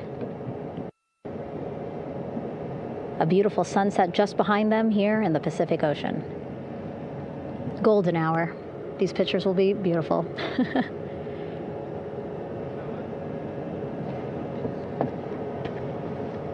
Now we see NASA Administrator Jared Isaacman. He is on the flight deck, as well as flight surgeon Rick Schuring walking over to Victor and Christina first. We saw the administrator walk over to the other helicopter, which is carrying Commander Reid Wiseman and mission specialist Jeremy Hansen. We heard from Rick earlier in the broadcast. Again, he said he's going to be out there on the flight deck to do another initial assessment of the crew, ask them how they're feeling, anything bothering them. But again, from what I'm seeing, they look like they're in great spirits and feeling pretty good for folks who just traveled 695,000 miles from Florida to the moon and now here to the Pacific Ocean.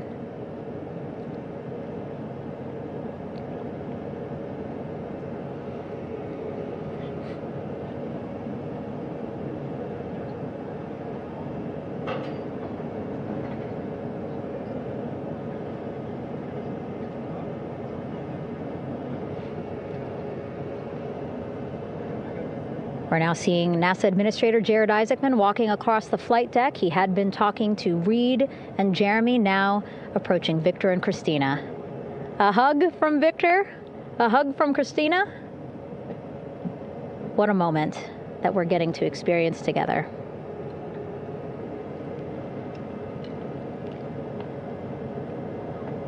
I'm sure congratulatory words. You know, we got to speak to the administrator live on this broadcast as well, and he said the kid in him right now, giddy, absolutely giddy at what we were able to accomplish today. Returning them home safely and in good spirits after a 10-day mission around the moon. And here we go. We're seeing Jeremy walking, waving across the flight deck, now on his way to the medical bay.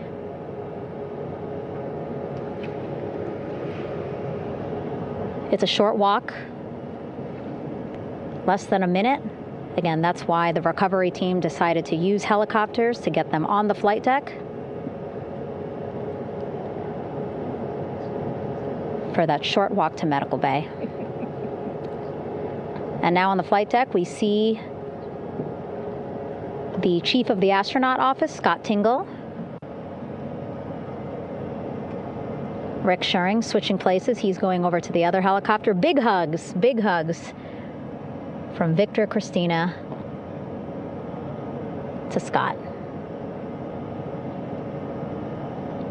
Again, a gorgeous sunset setting the stage for this recovery tonight.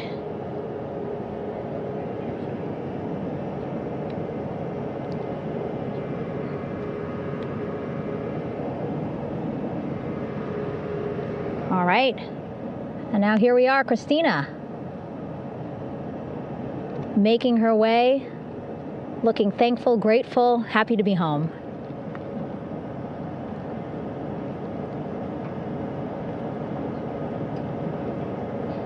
You can see she's looking up. Again, lots of people, just a few levels up off the flight deck,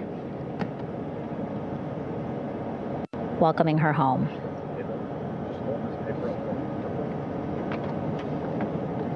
Scott holding the door like a gentleman, but back on his way to the other crew still on the flight deck.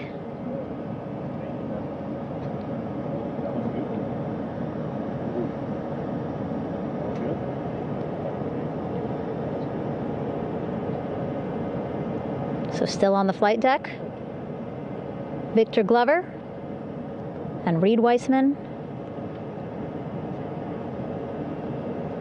It looks like Victor will be the next one headed to medical bay. More hugs, more hugs. He's a hugger.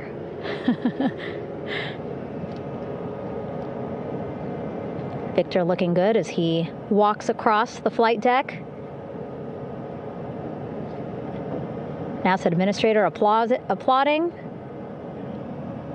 Victor applauding. for all the folks on the ship with him who played a role in their safe return today.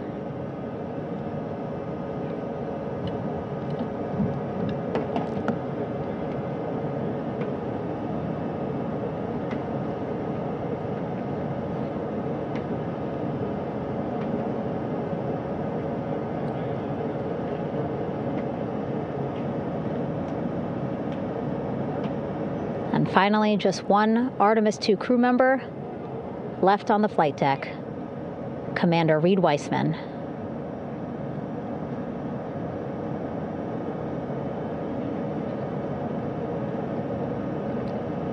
Applause from the group there on the flight deck, I'm sure, as well as on the level just above them, packed with people. Reid looking good as he takes his steps towards the medical bay.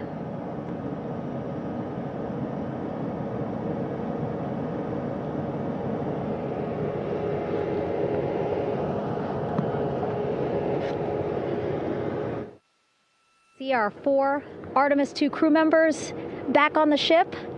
Again, now they will head into medical bay, where they will be assessed by flight surgeons from both NASA as well as the Canadian Space Agency. A more in-depth assessment. When they get to medical bay, they will each have their own nurse. They will be helped out of their suits. And then again, we'll check to see that they're feeling good. Make sure it's not just adrenaline, but that they are feeling good from their long journey back from the moon. Beautiful shot of that sunset, illuminating our flight deck.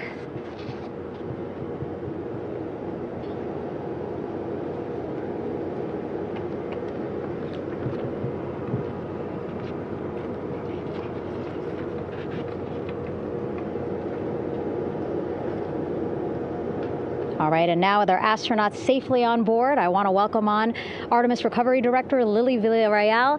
Lily, I don't know how you must be feeling right now. Ecstatic, relieved? So ecstatic, relieved. Of course, we still have to bring the capsule into the well deck of the ship, but this is a major milestone to have the crew here on the ship and in medbay. You know, our team has been preparing and working really hard, and I'm just so proud of them all.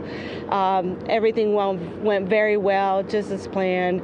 Our teammates in Houston, the flight control team was just amazing. We were able to have great conversations and communications about everything. And I don't know what else to say. I'm just so ecstatic. It's such a wonderful feeling to get to this point. Again, we still have to get the capsule, but this is huge for all of us in landing recovery. And I couldn't do this without my team, and of course the full support of the U.S. military. There's going to be lots of high fives when we get the capsule back in, and I'm so happy that the crew's doing well, Orion's doing well, and thank you for for everybody watching. Yeah, it was great to watch the crew come back to the ship with you. How were you feeling when you were seeing them looking so happy to be home and feeling really good? The funny thing is that we had video of them from inside the Orion vehicle. They were like that from the beginning. When we opened the hatch, they were already out of their seats, having a good time, waiting for us to open the hatch. And they opened the hatch, and of course we did the first medical assessment. Everybody was doing very well, and they were just having such a great time with the medical team that was inside the capsule. I think they were all taking selfies with the phones that they have, probably talking about what they saw, and it was just smiles all around. They were having such a great time. And then we put them on the front porch when we were ready to put them on the front porch, and again you could see they were just so ecstatic to be home and talk talking to everybody. So we were very happy to see all of that in the control room of the LFOC. How remarkable is that? Again, if we think about their journey, the 695,000-mile journey around the moon and back, coming back at 30 times faster than the speed of sound. I mean, how remarkable is that they are in such good spirits? I mean, this is an amazing crew. I think you guys have seen it for the past 10 days. They're wonderful people, and we're so happy that they brought us along on that ride. And I can't wait to see all the additional videos and pictures that they have that, we'll get a hold of now that they're back on the ground. And I can't wait to hear how, a little more than what we saw on the press briefings from the crew about what they saw. It's just fantastic. Some of my favorite people around this 10 days was the science team and how excited they were. And so this is exactly how we feel in the landing recovery team when the science team went, oh my goodness, when they heard all the discussions about the moon. This is exactly how we feel now in the landing recovery team. We're so ecstatic. Yeah. Again, we have to recover the capsule. I want to make sure we don't forget about our Orion.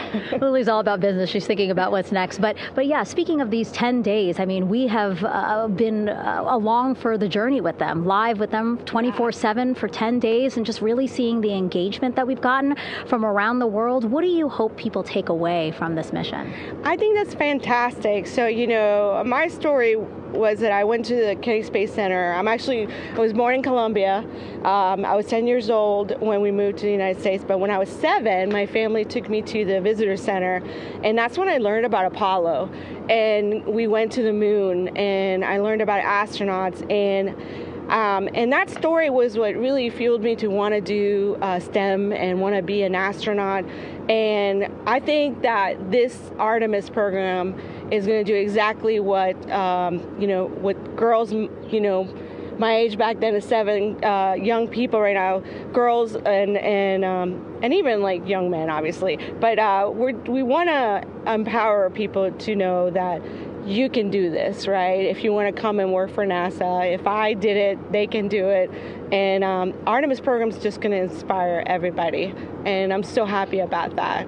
Yeah. Like Apollo inspired me. Thank you so much, Lily. Really appreciate you being here. As you said, still a lot of work to do. 5 to 6 more hours to recover Orion that's still out in the water. So I'll let you get back to it. But you had beautiful words to say again. We hope that this inspires people. We hope that you come and join us at NASA and accomplish great things with us in the future.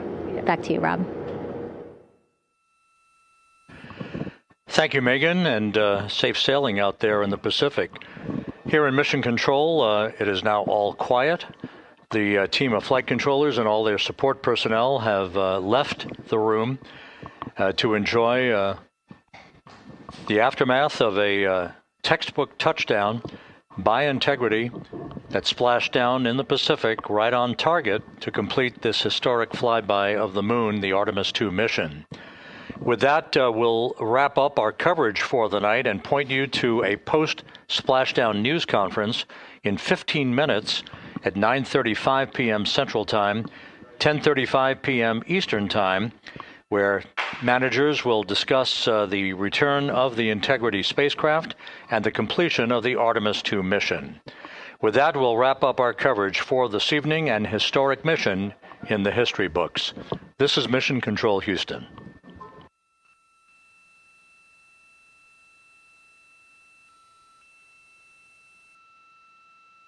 Main chute deploy. And we have 3 good main chutes. Houston Integrity, splashdown, sending post-landing command now. Splashdown confirmed. Copy splashdown, waiting on VLDR. Splashdown confirmed at 7:07 p.m. Central Time, 5:07 p.m. Pacific Time.